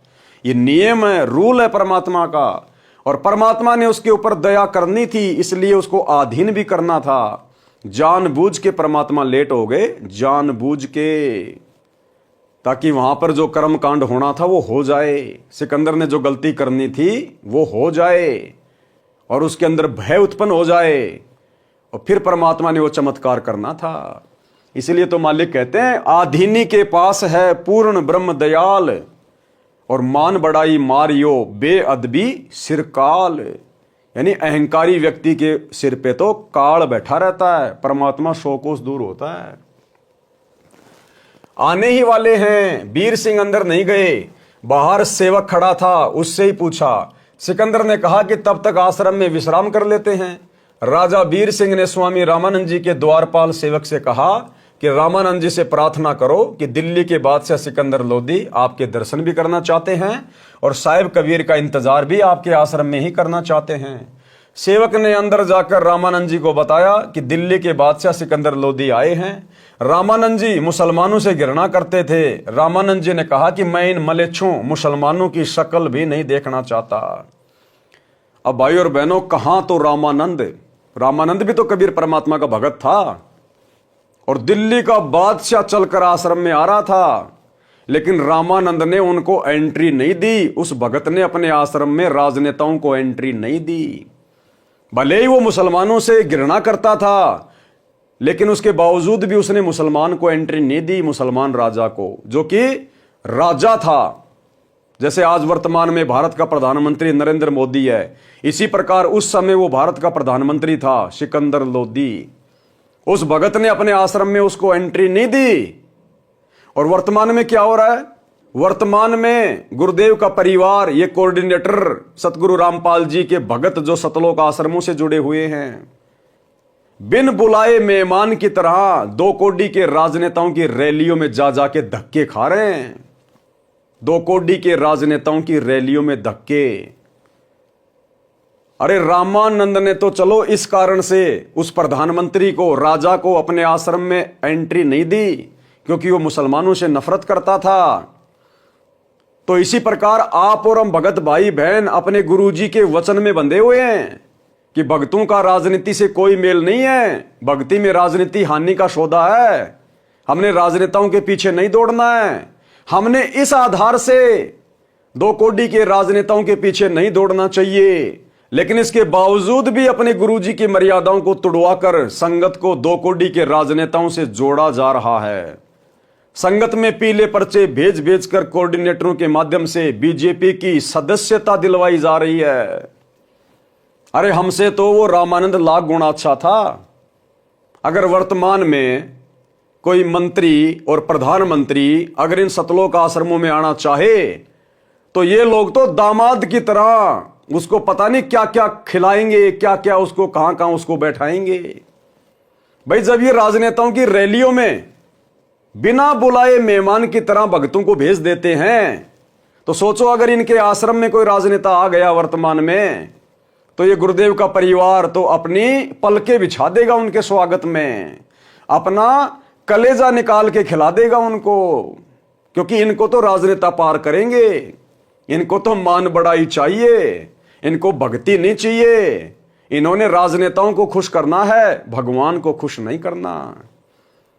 तो रामानंद ने तो मुसलमान समझकर उसको एंट्री नहीं दी, और हम भक्तों ने वर्तमान में गुरुजी का आदेश मानकर हमने राजनेताओं के पीछे नहीं दौड़ना चाहिए था। लेकिन फिर भी गुरुदेव के परिवार ने नरेंद्र मोदी की रैली में 2024 में सोनीपत के गोहाना में भक्तों को बसों में बैठा बैठा के, गर्मी के समय में धूल उड़ रही है, और भक्तों को वो व्यर्थ की निंदा चुगली सुनने के लिए उस रैली में भेज दिया गया। अब नरेंद्र मोदी कौन सा अपनी रैली में सृष्टि रचना सुनाएगा? राहुल गांधी ने ये कर दिया, कांग्रेस ने वो कर दिया, और हम ये कर देंगे, हम वो कर देंगे, झूठ के पुलिंदे। और राजनेताओं के पास क्या है? तो क्या लेके आई भोली वाली संगत? वहां जाके निंदा चुगली सुनने गई ना। और गुरुदेव ने क्या कहा? व्यर्थ की निंदा चुगली सुनना भगत को पाप का भागी बनाती है। तो भाई और बहनों, ये काल का भयंकर जाल, इस जाल में काल ने संगत को गुरुदेव की गैर हाजिरी में पूरी तरह से जकड़ा हुआ है। रामानंद जी ने कहा कि मैं इन मलेच्छों मुसलमानों की शक्ल भी नहीं देखना चाहता, कह दो कि बाहर बैठ जाएगा। जब सिकंदर लोदी ने यह सुना तो क्रोध में भरकर, क्योंकि राजा में अहंकार बहुत होता है और वो दिल्ली का बादशाह, कहा कि ये 2 कोड़ी का महात्मा दिल्ली के बादशाह का अनादर कर सकता है, तो साधारण मुसलमान के साथ ये कैसा व्यवहार करता होगा, इसको मजा चखा दूं। रामानंद जी अलग आसन पर बैठे थे। सिकंदर लोदी ने जाकर रामानंद जी की गर्दन तलवार से काट दी, वापस चल पड़ा, और फिर उसको याद आया कि मैं जिस कार्य के लिए आया था और वह काम अब पूरा नहीं होगा। कहा कि वीर सिंह, देख मैं क्या जुल्म कर बैठा, मेरे बहुत बुरे दिन हैं, चाहता हूं अच्छा करना और होता है बुरा। कबीर साहिब के गुरुदेव की हत्या कर दी, अब वे कभी भी मेरे ऊपर दया दृष्टि नहीं करेंगे, मुझे तो ये दुख भोग कर ही मरना पड़ेगा, मैं बहुत पापी जीव हूं। ये कहता हुआ आश्रम से बाहर की ओर चल पड़ा। वीर सिंह अपने बादशाह के आगे क्या बोलता? जो ही आश्रम से बाहर आए, कबीर साहिब आते दिखाई दिए। वीर सिंह ने कहा कि महाराज जी, मेरे गुरुदेव कबीर साहिब आ गए। जो ही कबीर साहिब थोड़ी दूर रह गए, वीर सिंह ने जमीन पर लेटकर उनको दंडवत प्रणाम किया। अब सिकंदर बहुत घबराया हुआ था, अगर उसने ये जुल्म नहीं किया होता तो वह दंडवत नहीं करता, और दंडवत नहीं करता तो साहिब उस पर रजा भी नहीं बख्श पाते, क्योंकि वह नियम होता है। अब ये जुल्म परमात्मा ने अपनी मर्जी से जानबूझ के करवाया, जानबूझ के। सिकंदर लोधी के भाग्य में रामानंद की गर्दन काटना नहीं था। जिस प्रकार से सम्मन के हाथ से अपने बेटे की गर्दन काटना नहीं लिखा हुआ था, उनकी परीक्षा के लिए परमात्मा ने परिस्थितियां बनाई, क्योंकि मालिक को पता था कि सिकंदर लोधी को जलन का रोग है और ये मेरे पिछले जन्मों की आत्मा है, और वर्तमान में मुझे एक उदाहरण पेश करना है। तो परमेश्वर ने जानबूझकर परिस्थितियां ऐसी पैदा कर दी, तो परमात्मा ने जानबूझ के परिस्थितियां ऐसी बना दी कि यदि सिकंदर लोधी का जलन का रोग ठीक करना है तो पहले उसको आधीनी भाव में लाना पड़ेगा। तो परमात्मा ने ऐसी प्रेरणा कर दी पंडित रामानंद जी में, एकदम से उखड़ गया कि मुसलमानों की नो एंट्री। उधर से सिकंदर लोधी को गुस्सा आ गया, उसने जाकर पंडित जी की गर्दन काट दी। अब पंडित रामानंद जी को भी परमात्मा ने शिक्षा देनी थी कि भैया, एक तरफ तो तू भक्ति कर रहा है और मुसलमानों से तू राग द्वेष करता है, तेरी भक्ति सफल कैसे होगी? अरे मुसलमान क्या परमात्मा के बच्चे नहीं है क्या? ये भी तो उसी अल्लाह की रूह है। अगर तुम भक्ति करते करते हिंदू मुसलमानों को अलग अलग देखोगे, एक दूसरे का विरोध करोगे, तो कैसे मोक्ष प्राप्त करोगे? तो परमात्मा ने पंडित रामानंद जी को भी शिक्षा देनी थी, और उधर सिकंदर का जलन का रोग ठीक करने के लिए उसको आधीन करना था। तो जैसे ही कबीर परमात्मा आश्रम में आए और राजा वीर देव सिंह बघेल ने दंडवत प्रणाम किया, तो साथ में घबरा कर कि भैया कबीर तो बड़ा सिद्धि वाला है, जब इसने मरी हुई गाय को जीवित कर दिया और जब इसको पता चलेगा कि मैंने इसके गुरुजी की गर्दन काट दी तो ना जाने मेरे साथ में क्या करेगा। डर कर और मुकुट समेत परमात्मा को उसने भी दंडवत प्रणाम किया, और इतना झुके बिना परमात्मा दया नहीं करता। वीर सिंह ने कहा कि महाराज जी मेरे गुरुदेव कबीर साहिब आ गए। जो ही कबीर साहिब थोड़ी दूर रह गए, वीर सिंह ने जमीन पर लेटकर उनको दंडवत प्रणाम किया। अब सिकंदर बहुत घबराया हुआ था। अगर उसने ये जुल्म नहीं किया होता तो वह दंडवत नहीं करता, और दंडवत नहीं करता तो साहिब उस पर रजा भी नहीं बख्श पाते, क्योंकि ये नियम होता है। और उधर से पंडित रामानंद जी को भी शिक्षा देनी थी। वो भी हिंदू मुसलमानों को दो समझ रहा था। भाई और बहनों, पंडित रामानंद जी को तो शिक्षा मिल गई। उसके बाद उसने तो मुसलमानों को अपना भाई मान लिया। लेकिन ये वर्तमान के भगत, तत्वज्ञानी भगत, कलयुग की बिचली पीढ़ी वाले भगत, ये कोऑर्डिनेटर सतगुरु रामपाल जी का परिवार, इन आश्रमों में जाने वाली भीड़, ये कब मुसलमानों को अपना भाई मानेगी, कब परमात्मा की आत्मा मानेगी।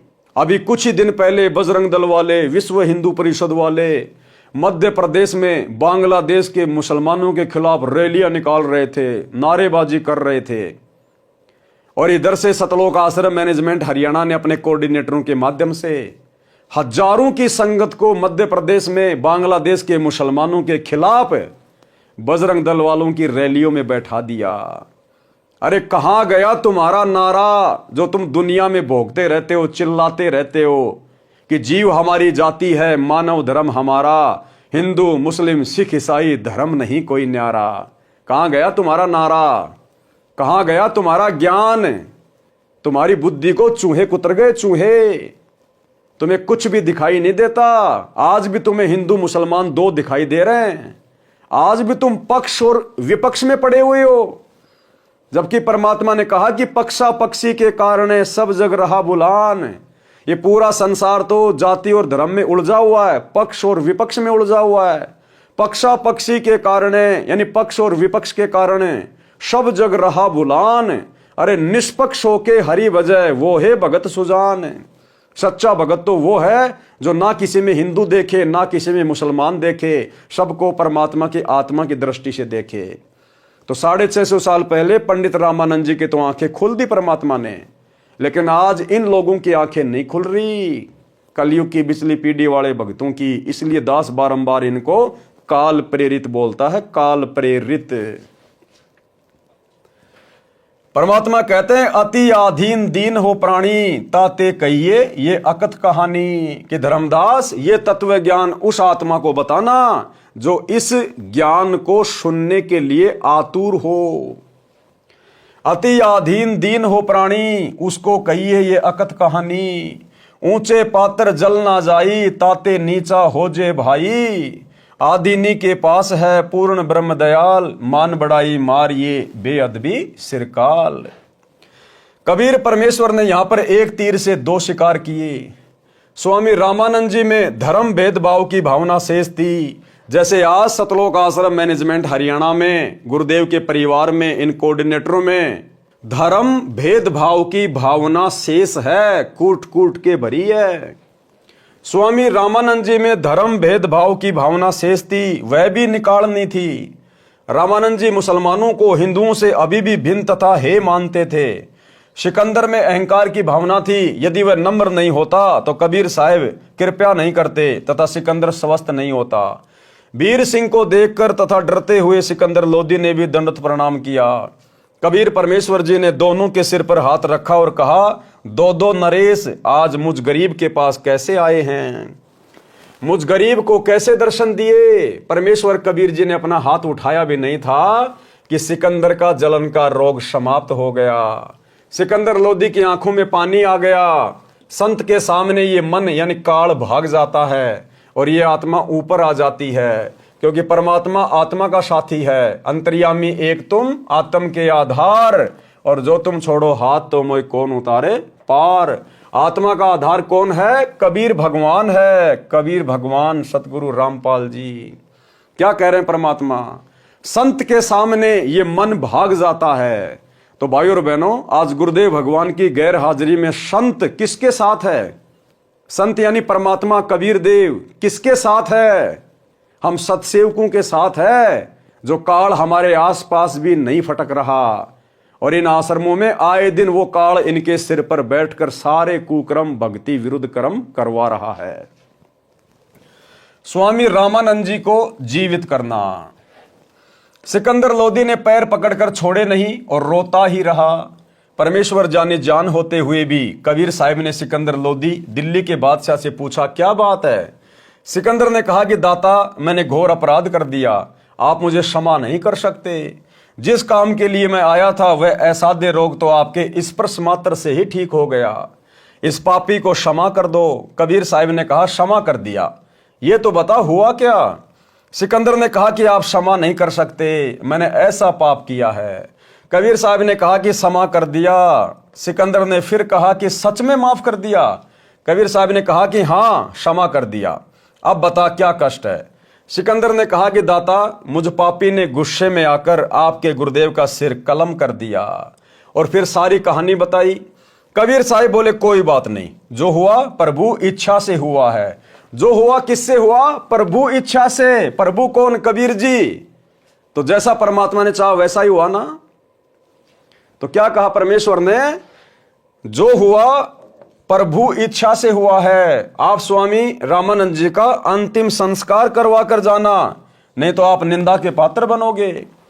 परमेश्वर कबीर साहिब जी नाराज नहीं हुए। सिकंदर लोदी ने वीर सिंह के मुख की ओर देखा और कहा कि वीर सिंह, ये तो वास्तव में भगवान है।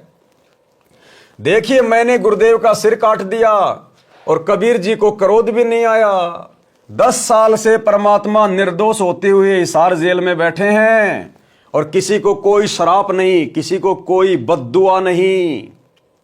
ये होता है भाई और बहनों पूर्ण ब्रह्म परमेश्वर की पहचान। देखिए, मैंने गुरुदेव का सिर काट दिया और कबीर जी को क्रोध भी नहीं आया। वीर सिंह चुपचाप रहा और साथ साथ हो लिया और मन ही मन में सोचता है कि अभी क्या है, अभी तो और देखना, ये तो शुरुआत है। परमेश्वर कबीर जी ने अंदर जाकर देखा, रामानंद जी का धड़ कहीं पर और सिर कहीं पर पड़ा था। शरीर पर चादर डाल रखी थी। कबीर साहिब ने अपने गुरुदेव के मृत शरीर को दंडवत प्रणाम किया और चरण छुए तथा कहा कि गुरुदेव उठो, दिल्ली के बादशाह आपके दर्शनार्थ आए हैं।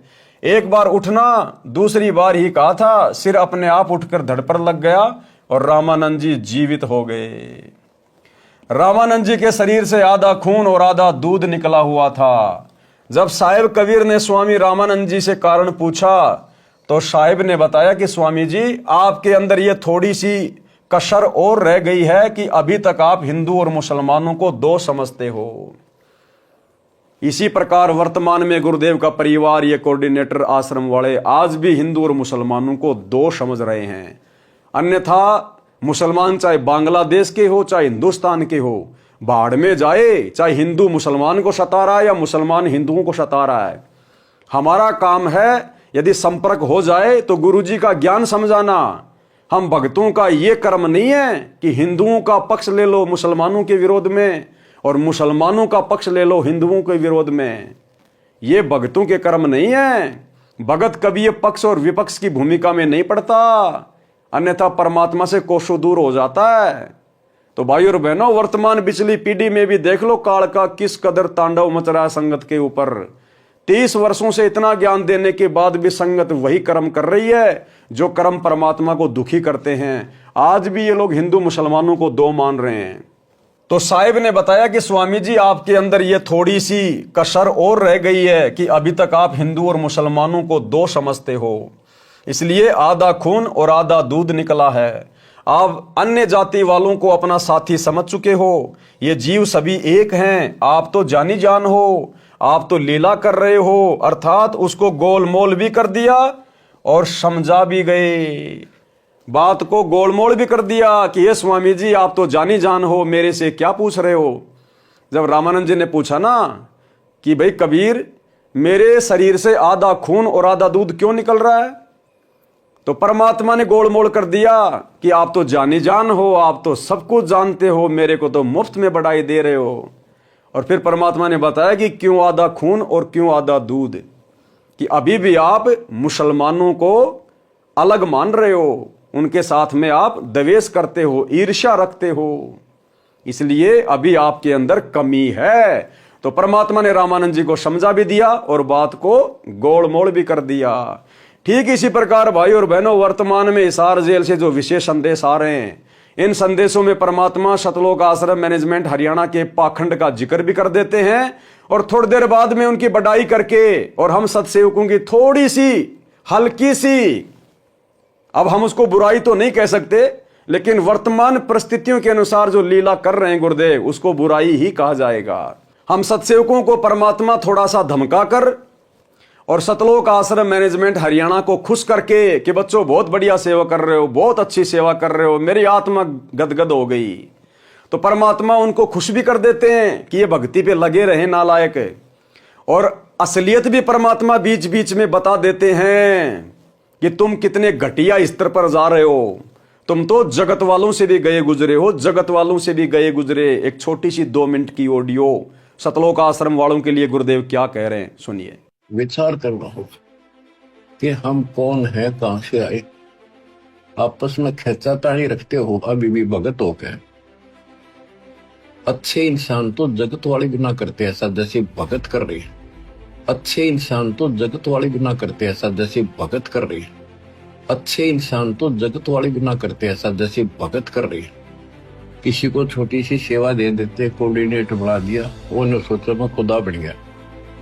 अरे इतना शिक्षा तो बने, मजदूर बनो सीखो, मजदूर।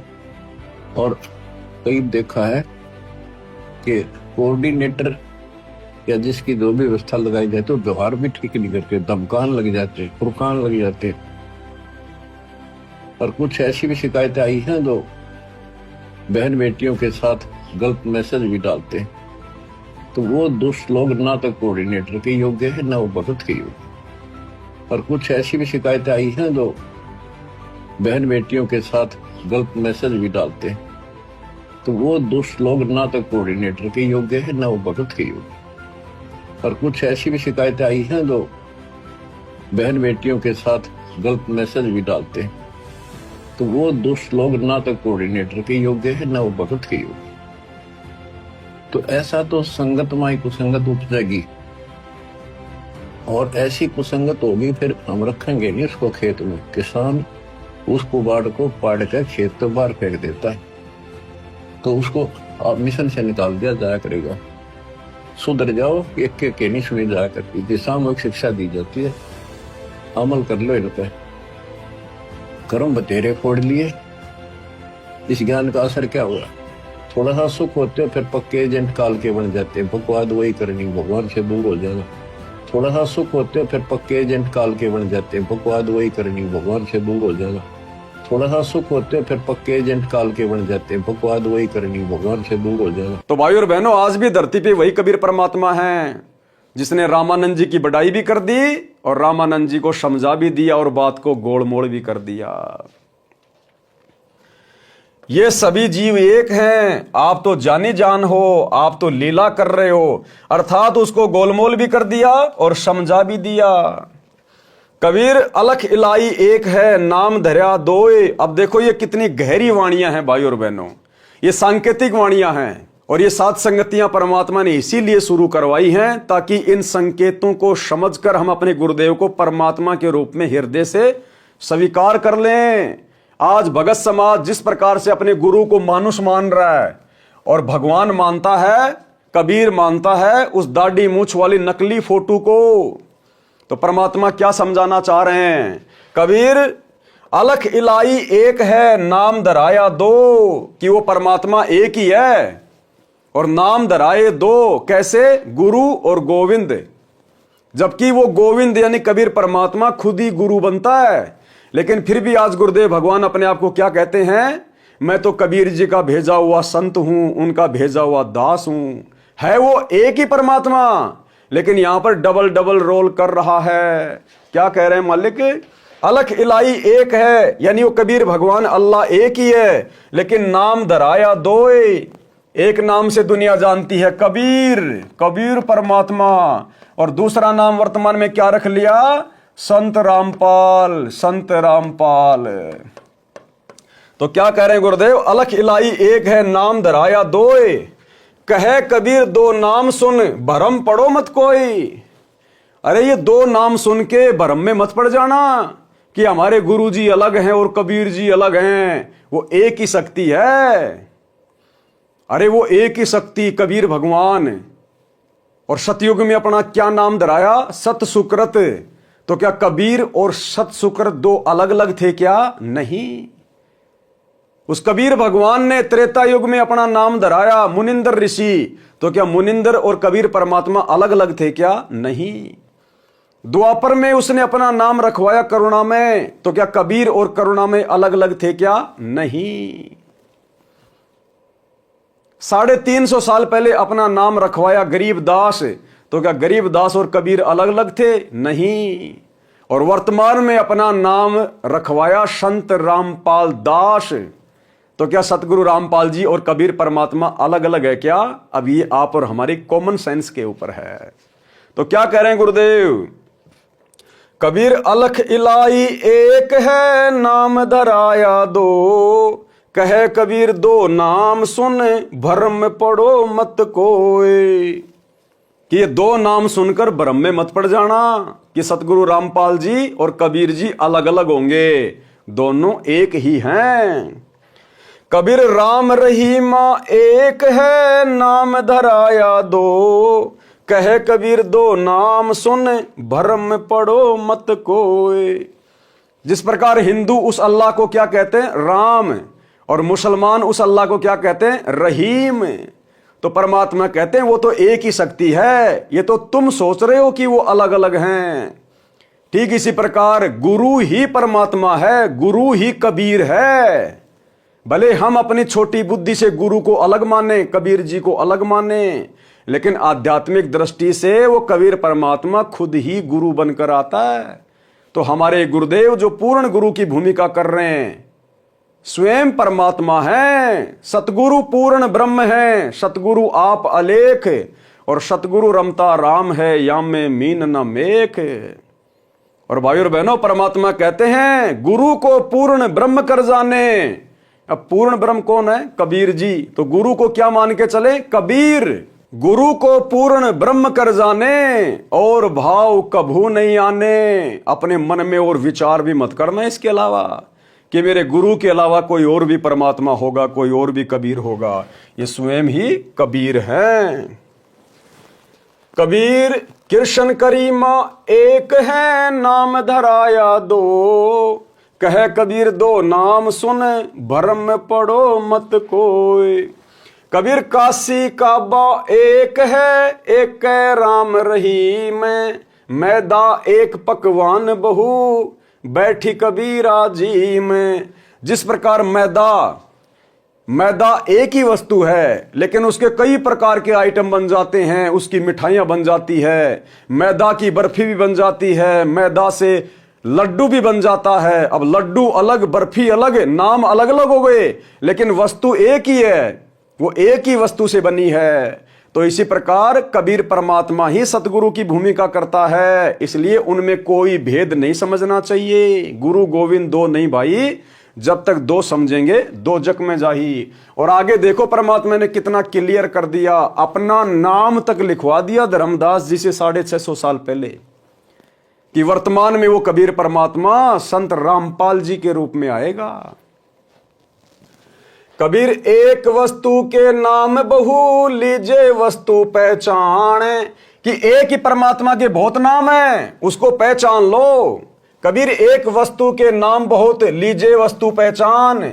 ये कबीर परमात्मा सतयुग में सतसुकृत नाम से आया, त्रेता में मुनिंदर नाम से आया, द्वापर में करुणा में नाम से आया, फिर गरीबदास जी के नाम से आया, कभी जिंदा बाबा के नाम से आया, वर्तमान में सतगुरु रामपाल जी के नाम से आए। तो कह रहे एक वस्तु के नाम बहुत है, लीजिए वस्तु पहचान। अपने गुरु को पहचान लो कौन है।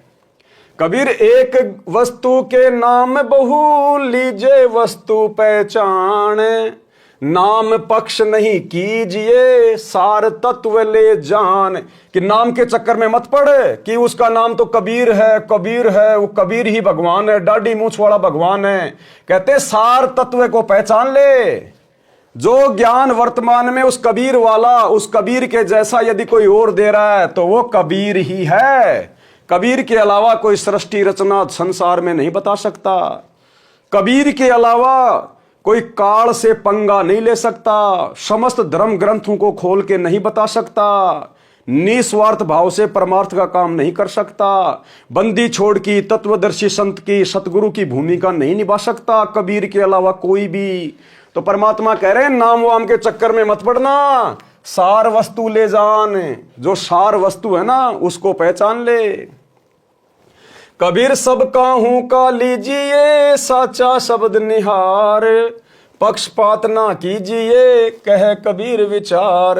अब आगे देखो, 2 लाइनों में परमात्मा ने बिल्कुल क्लियर कर दिया। 650 साल पहले धर्मदास जी से लिखवा दिया कि कलयुग की बिचली पीढ़ी में कबीर किस नाम से आएगा।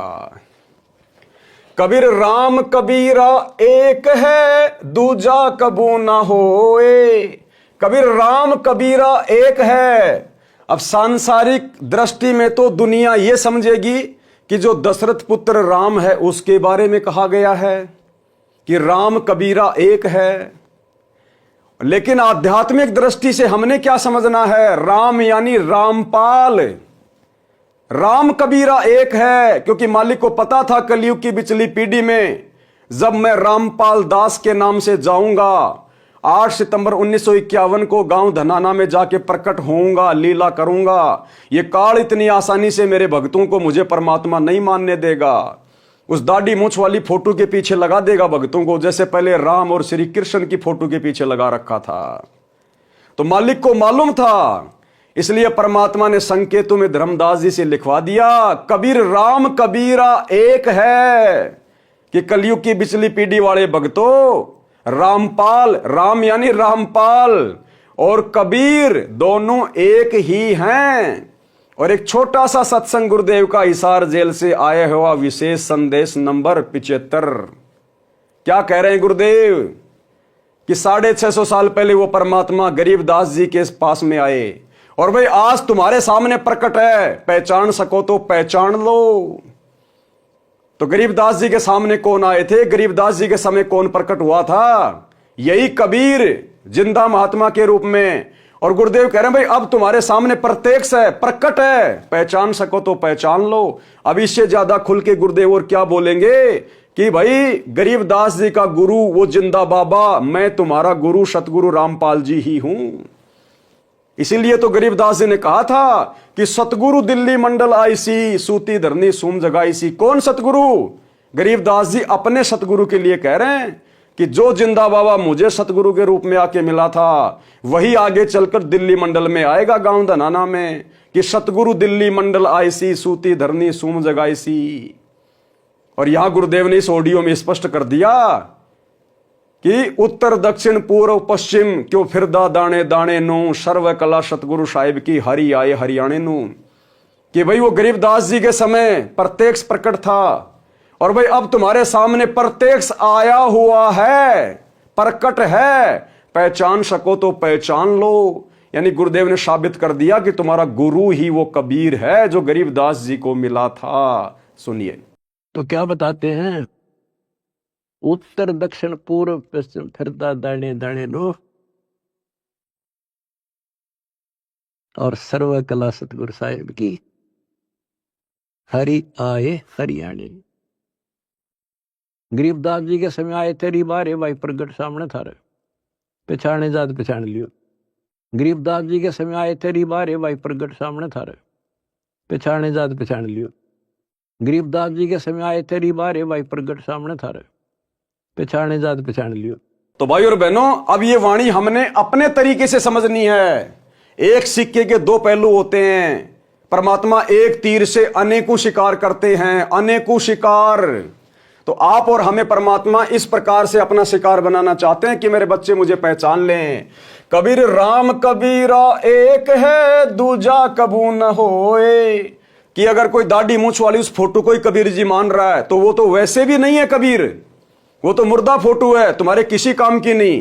फिर भी मान लो अगर तुम उसी को कबीर मान रहे हो तो कह रहे हैं राम यानी रामपाल और वो कबीर दाढ़ी मूछ वाले फोटो, वो दोनों एक ही है। लेकिन तुम्हारे लिए काम का वो है जो वर्तमान में प्रकट है, जो जिंदा है, फोटो काम की नहीं है। कबीर रामपाल कबीरा एक है दूजा कबू न होए। अंतर टाटी कपट की ताते दिखे दोए। लेकिन तुम भक्तों के मन में दोष है, तुम अपने गुरु को परमात्मा मानने को तैयार नहीं हो, इसलिए तुम्हारे को दो दिखाई दे रहे हैं। अन्यथा सतगुरु रामपाल जी और कबीर जी एक ही हैं। अंदर टाटी कपट की ताते दिखे दोए। कबीर राम कबीरा एक है, कबीर रामपाल कबीरा एक है, कहन सुनन को दोए। दो करी सो जान ही सतगुरु मिला न होए। और जब तक कोई दो करके जानेगा अपने गुरु को और कबीर को, सतगुरु मिला न होए। अभी वो अपने सतगुरु से मिला नहीं है, अभी उसने अपना दिल अपने सतगुरु को दिया नहीं है, अभी वो काल प्रेरित है नाम लेकर भी, जो अपने गुरु को और कबीर जी को अलग अलग मान रहा है। कितना क्लियर कर दिया। कबीर राम कबीरा यानी रामपाल कबीरा एक है, कहन सुनन को दो। दो कर सोई जान ही सतगुरु मिला न होए। अगर अब भी कलयुग की बिचली पीढ़ी में भी यदि कोई अपने गुरु के अलावा परमात्मा मान रहा है, तो कहते हैं अभी वो अपने सतगुरु से मिला नहीं है, अभी वो अपने सतगुरु पे पूर्णतया समर्पित नहीं है, इसलिए उसके मन में दोष है, उसके घट में काल बैठा हुआ है। एक छोटा सा सत्संग जिसमें गुरुदेव ने धर्मदास को समझाया कि धर्मदास, गुरु में और परमात्मा में जब तक कोई दो भाव समझेगा तब तक उसके घट में काल समाया रहेगा, काल। तो ये संगत अभी भी अपने गुरु को और कबीर जी को अलग अलग मानती है, इसलिए इनके घट में काल बैठा है, इनको अभी अपने गुरु में परमात्मा नजर नहीं आ रहा। छोटा सा सत्संग। नाम डोर गहो गए लो कह जाई, यम धर्म राय ते ही देख डराई। इस नाम की डोरी लेकर तुम चालो भाई, फिर धर्म राय लो काल इसको देख कर डर जाता है। ज्ञानी करोशस जाय जे ही जाही, तिनका तोरो जल अमचाई। जी विद तीन ने हम तुमको पाना, ये विद देहु सैदाना। हम तुम में अंतर नाही, जैसे तरंग माही समाही।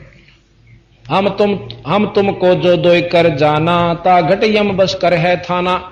अब बंदी छोड़े का बात में कितनी गहराई बतागे कि जिस प्रकार सतपुरुष ने बोला कि मैंने तेरे को नाम दिया, कबीर साहब अपने दो रोल कर रहे हैं, इसी प्रकार तू जाकर मृतलोक के जीवन दे दे। और फिर उन्होंने बता दिया कि तेरे में और मेरे में कोई दूसरी भाव समझेगा, यानी गुरु में और सतपुरुष में अगर कोई दूसरा भाव समझता है तो वो कहे उसके घट में फिर काल बैठ जाएगा आके। महाराज कहते हैं कबीर गुरु मानस कर जानते वह नर कहिए अंध, और महा दुखी संसार में फिर आ गए यम के फंद। कबीर रामपाल कबीरा एक है, कहन सुनन को दो। दो कर सोई जान ही सतगुरु मिला न होए। रामानंद जी ने सिकंदर को सीने से लगाया तथा उसके बाद हिंदू तथा मुसलमान को तथा सर्व जाति व धर्मों के व्यक्तियों को प्रभु के बच्चे जानकर प्यार देने लगे तथा अपने औपचारिक शिष्य वास्तव में परमेश्वर कबीर साहिब जी का धन्यवाद किया कि आपने मेरा अज्ञान पूर्ण रूप से दूर कर दिया। हम एक पिता प्रभु की संतान हैं, मुझे दृढ़ विश्वास हो गया। दिल्ली के बादशाह सिकंदर लोदी के साथ उनका धार्मिक गुरु शेख तकी भी बनारस गया था। वह रेस्ट हाउस यानी विश्राम गृह में ही रुका था, क्योंकि शेख तकी हिंदू संतों से बहुत ईर्ष्या करता था तथा उन्हें वह उनके शिष्यों को काफिर कहता था, इसलिए स्वामी रामानंद जी के आश्रम में जाने से इनकार कर दिया था। राजा सिकंदर लोदी के साथ स्वामी रामानंद जी के आश्रम में नहीं गया था। महाराजा सिकंदर ने विश्राम गृह में आकर परमेश्वर कबीर साहिब जी द्वारा अपने असाध्य रोग का निवारण केवल आशीर्वाद मात्र से करने तथा स्वामी रामानंद जी को पुनः जीवित करने की कथा खुशी खुशी अपने धार्मिक पीर शेख तकी को बताई तथा कहा कि पीर जी, मैं पूर्ण रूप से स्वस्थ हूं, मेरे किसी अंग में कोई पीड़ा नहीं है। रात्रि का समय था, प्रभु कबीर साहिब जी सुबह आने की कहकर अपनी कुटिया पर चले गए थे। शेख तकी ने बादशाह के मुख से अन्य संत की भूरी भूरी प्रशंसा सुनी तो अंदर ही अंदर जल भुन गया। रात भर करवटें बदलता रहा, परमेश्वर कबीर साहिब जी को नीचा दिखाने की योजना बनाता रहा। स्वामी रामदेवानंद गुरु महाराज जी की असीम कृपा से नहीं, यहां तो केवल परमात्मा अपने मुंह बोले गुरुदेव को महिमा दे रहे हैं, ताकि आप और हम भगत भाई बहन अपने गुरुदेव से शिक्षा लेकर अपने पूज्य गुरुदेव जी को महिमा दें, जो कि हमारे पूज्य गुरुदेव तो वास्तव में महिमा के पात्र हैं। इनके अलावा तो सृष्टि में किसी और की महिमा की नहीं जा सकती, क्योंकि और कोई महिमावान है ही नहीं। तो स्वामी सतगुरु रामपाल जी परमेश्वर जी की असीम कृपा से पारक के अंक का सरलार्थ, यानी गुरुदेव के द्वारा जो सरलार्थ किया गया है, उसके ऊपर ये वीडियो बनाने की श्रृंखला समाप्त हुई। सत साहिब यानी सतगुरु रामपाल जी परमात्मा, सत यानी अविनाशी, साहिब यानी परमात्मा, सतगुरु रामपाल जी यानी सत साहिब। तो भाई और बहनों, आज के वीडियो में केवल इतना ही। कल रात्रि 8 बजे सभी भाई बहन फिर से लाइव जुड़ेंगे। आगे की वीडियो में परमेश्वर ने आप और हमारे लिए क्या शिक्षा छुपा रखी है, कल रात्रि 8 बजे सभी भाई बहन लाइव जुड़िए। तब तक गुरुदेव भगवान आप और हम सभी को आज्ञा दे, इजाजत दे, आशीर्वाद दे। बंदी छोड़ सतगुरु रामपाल जी परमेश्वर जी की जय हो। भाई जो गुरु बचन पे डट गे, कट गे फंद 84 के, कट गे फंद 84 के, कट गे फंद 84 के। भाई जो गुरु बचन पे डट गे, कट गे फंद 84 के।